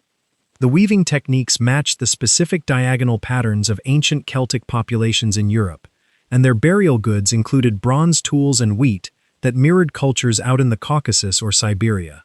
So the archaeological world built a narrative about intrepid Indo-European wanderers, packing up their sheep and their weaving looms, walking thousands of miles across the Asian steppe to bring Western farming techniques to the east. The sheer scale of the settlement became clear in the late 1990s, when a Chinese archaeologist named Wang Binghua drove out into the dunes following old coordinate maps. He found a literal forest of thick wooden poles sticking out of a sandhill. The poles marked the boat burials of the small river cemetery. His team uncovered hundreds of bodies stacked in layers deep into the sand. The number of graves proved this was a stable, long-lasting community farming wheat and herding sheep in a desert oasis, heavily populated by people who looked like they belonged on a different continent. Researchers spent years tracing trade routes and migration patterns, trying to figure out exactly how these people crossed the Eurasian landmass, mapping the spread of their textile techniques. In 2021, a team of geneticists extracted DNA from the teeth and temporal bones of 13 of the oldest mummies. The temporal bone sits at the base of the skull and is the densest bone in the body, holding genetic material like a vault, even after 4,000 years in the sand. To track exactly where these people walked from, researchers from the Max Planck Institute sequenced the genomes to find the specific European or Siberian populations these people descended from. They found a completely isolated genetic group. Genetic ancestry works like a ledger of who interacted with whom. A population migrating across a continent picks up genetic signatures from the groups they meet and intermarry with along the way. The Tarim mummies carried a pristine ledger. Their genomes contained solely the signatures of a Pleistocene population called the Ancient North Eurasians, a group of hunter-gatherers that mostly vanished at the end of the last ice age. The people buried in the wooden boats were a localized relic population. They had been living in the Tarim Basin in complete genetic isolation for 10,000 years. The anomaly is the sharp contrast between their genetics and their belongings. They were biologically completely isolated, keeping entirely to themselves in a harsh desert basin, marrying only within their own small community. At the same time, they were culturally cosmopolitan. They ate Middle Eastern wheat, they cultivated millet from Eastern China, they made dairy products like Siberian herders, and they wore clothes woven in the exact style of Europeans. They simply sat at a crossroads in the desert, adopting the technologies and fashions of passing travelers, while keeping their bloodlines entirely separate. The DNA analysis proved they were a local Ice Age population who learned to weave plaid and make cheese from outsiders, and then took those things down into a dried-out riverbed and buried them in the sand. Number 28. The Ica Stones. Sometime in the early 1960s, farmers digging around the dry riverbeds of the Peruvian coastal desert started pulling up smooth, heavy andesite rocks. The rocks were covered in shallow, pale engravings. Some depicted standard regional wildlife, like local birds and flowers, while others showed men riding on the backs of triceratops, or surgeons performing open-heart surgery. These are the Ica stones. A local physician eventually bought over 10,000 of them to store in his private museum. The Ica region is an arid strip of desert. The climate preserves organic material perfectly, so locals have a long history of digging up genuine ancient pottery and textiles from the Nazca and Paracas cultures to sell to private collectors. In 1966, a physician and biology professor named Javier Cabrera Darquea received a small carved stone as a birthday gift. The engraving on the rock clearly showed an extinct species of fish. Cabrera was captivated. He tracked down the local farmers who were finding these stones and offered to buy whatever else they could pull out of the dirt. The farmers obliged. They brought him a steady, massive supply of engraved rocks. Cabrera filled his house, and eventually an entire dedicated museum, with smooth black stones, ranging from the size of a pebble to boulders weighing half a ton. He organized them on heavy wooden shelves, categorized by subject matter. The imagery on the newer stones grew increasingly elaborate. They showed humans looking through telescopes, studying maps of unfamiliar continents, and hunting stegosauruses with axes. Other stones featured detailed brain surgeries, organ transplants, and cesarean sections. Cabrera formulated a theory that humanity was millions of years older than the fossil record indicated, engineered by a highly advanced extraterrestrial civilization. Foreign authors traveled to Peru to look at his shelves. The stones ended up in documentaries and books about ancient mysteries, presented as physical proof of a forgotten, technologically supreme era of human history. The physical evidence pointed to a much simpler manufacturing process. Investigators eventually tracked down the primary supplier of the collection, a local farmer named Basilio Uschuya. In 1977, Uschuya sat down with a BBC documentary crew and admitted he manufactured the artifacts himself. He showed the reporters his workshop. He traced pictures of dinosaurs out of comic books, magazines, and textbooks, and scratched the designs into the river stones using a dentist's drill. Andesite river stones naturally develop a dark outer layer of oxidation over time. When you cut into them, the exposed rock underneath is much lighter, which makes a fresh carving obvious. Uschuya solved this by baking his freshly carved rocks in a pile of smoldering donkey dung. The smoke and heat baked a false patina into the cuts, making the bright lines look heavily aged. He produced the stones continuously. Cabrera just kept paying him for them. Uschuya occasionally changed his story over the years. At one point, he claimed the stones were genuine and that he only confessed to forging them to avoid going to prison, since selling real antiquities was a crime in Peru, while selling homemade tourist souvenirs was perfectly legal. A few archaeologists suggest a tiny handful of the very simplest stones might be genuine pre-Columbian art, used by Uschuya as a template for his mass production run. But the complex stones, the ones featuring the medical procedures and the prehistoric wildlife, were traced directly back to his drill, complete with anatomical errors copied directly from 1960s biology magazines. Cabrera dismissed the BBC investigation. He spent the rest of his life running his private museum in Ica, giving tours of the 15,000 stones he purchased from a farmer with a drill. Number 29. The Grooved Spheres of Ottosdal. Miners working the Wonderstone mine near the South African town of Ottosdal spend their days cutting into a massive deposit of pyrophyllite. It is a soft, heavy volcanic rock, laid down as fine ash at the bottom of a shallow sea, roughly 3 billion years ago. The stone is useful for making electrical insulators, so crews carve it out in massive blocks.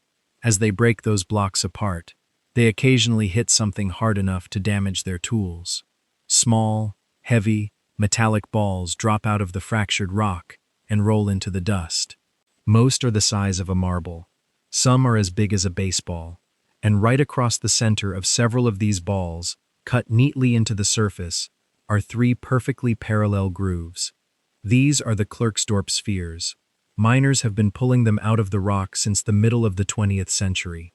The pyrophyllite deposit sits in a geological formation called the Dominion Group. That means the rock encasing these objects hardened before complex life existed on Earth.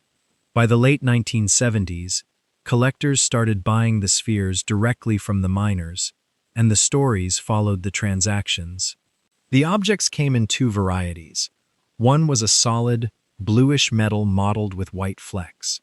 The other type was hollow, carrying a dry, spongy white center that crumbled when the shell was cracked open. The people buying them claimed they were made of a manufactured steel alloy.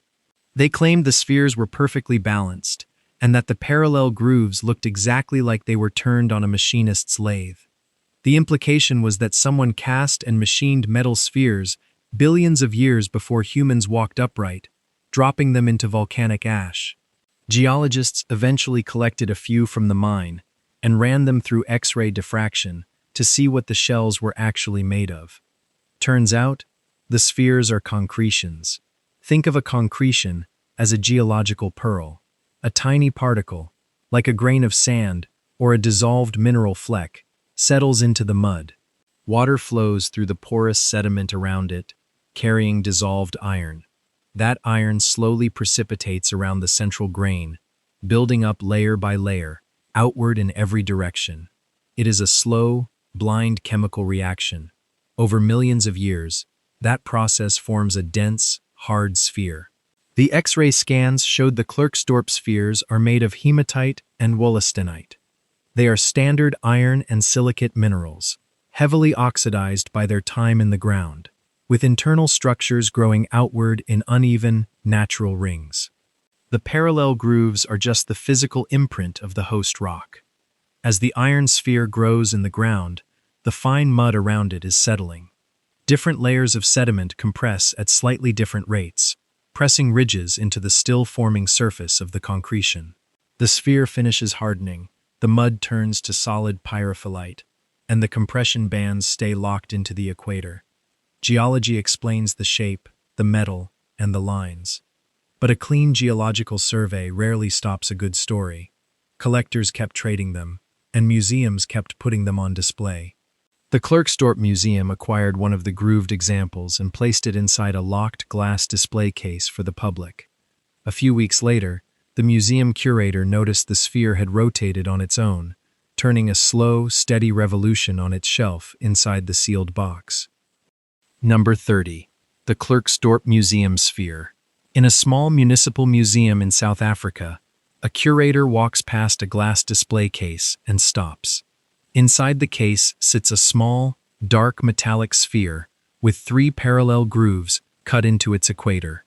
He had aligned those grooves perfectly toward the front of the glass on Tuesday. Today is Thursday, and the grooves are facing the back wall. The display is securely locked. The key sits in a drawer in the curator's office. This is the Klerksdorp sphere. It earned a global reputation for rotating on its own axis. The object came out of the nearby Wonderstone mine. Miners dug it out of pyrophyllite rock deposits dated to roughly 3 billion years ago. They occasionally found these small, heavy, rounded stones embedded in the softer rock. One miner handed his find over to the local museum in the town of Klerksdorp. The curator, a man named Roelf Marx, wrote out a paper display tag and set the stone down on a smooth glass shelf in the main room. Within a few weeks, Marx noticed the object drifting. The sphere rotated a fraction of an inch day by day. It would make a complete, quiet revolution over the course of a few months. Marx mentioned the movement to a local reporter, assuming it was a quirky local interest piece. The story went over the wire, and the museum phone started ringing. Fringe authors and alternative historians booked flights to South Africa. They arrived looking for a lost civilization that built self-powered metal spheres. They published books proposing theories about ancient magnetic batteries, internal clockwork, and alien navigation devices. The sphere became a celebrity artifact. It drew tourists, who crowded around the case, wanting to look at an ancient machine waking up from a 3 billion-year sleep. The actual mechanics involve heavy local industry. Klerksdorp is an active mining town. Underground blasting happens constantly across the district. Massive commercial ore trucks roll down the street directly outside the museum doors.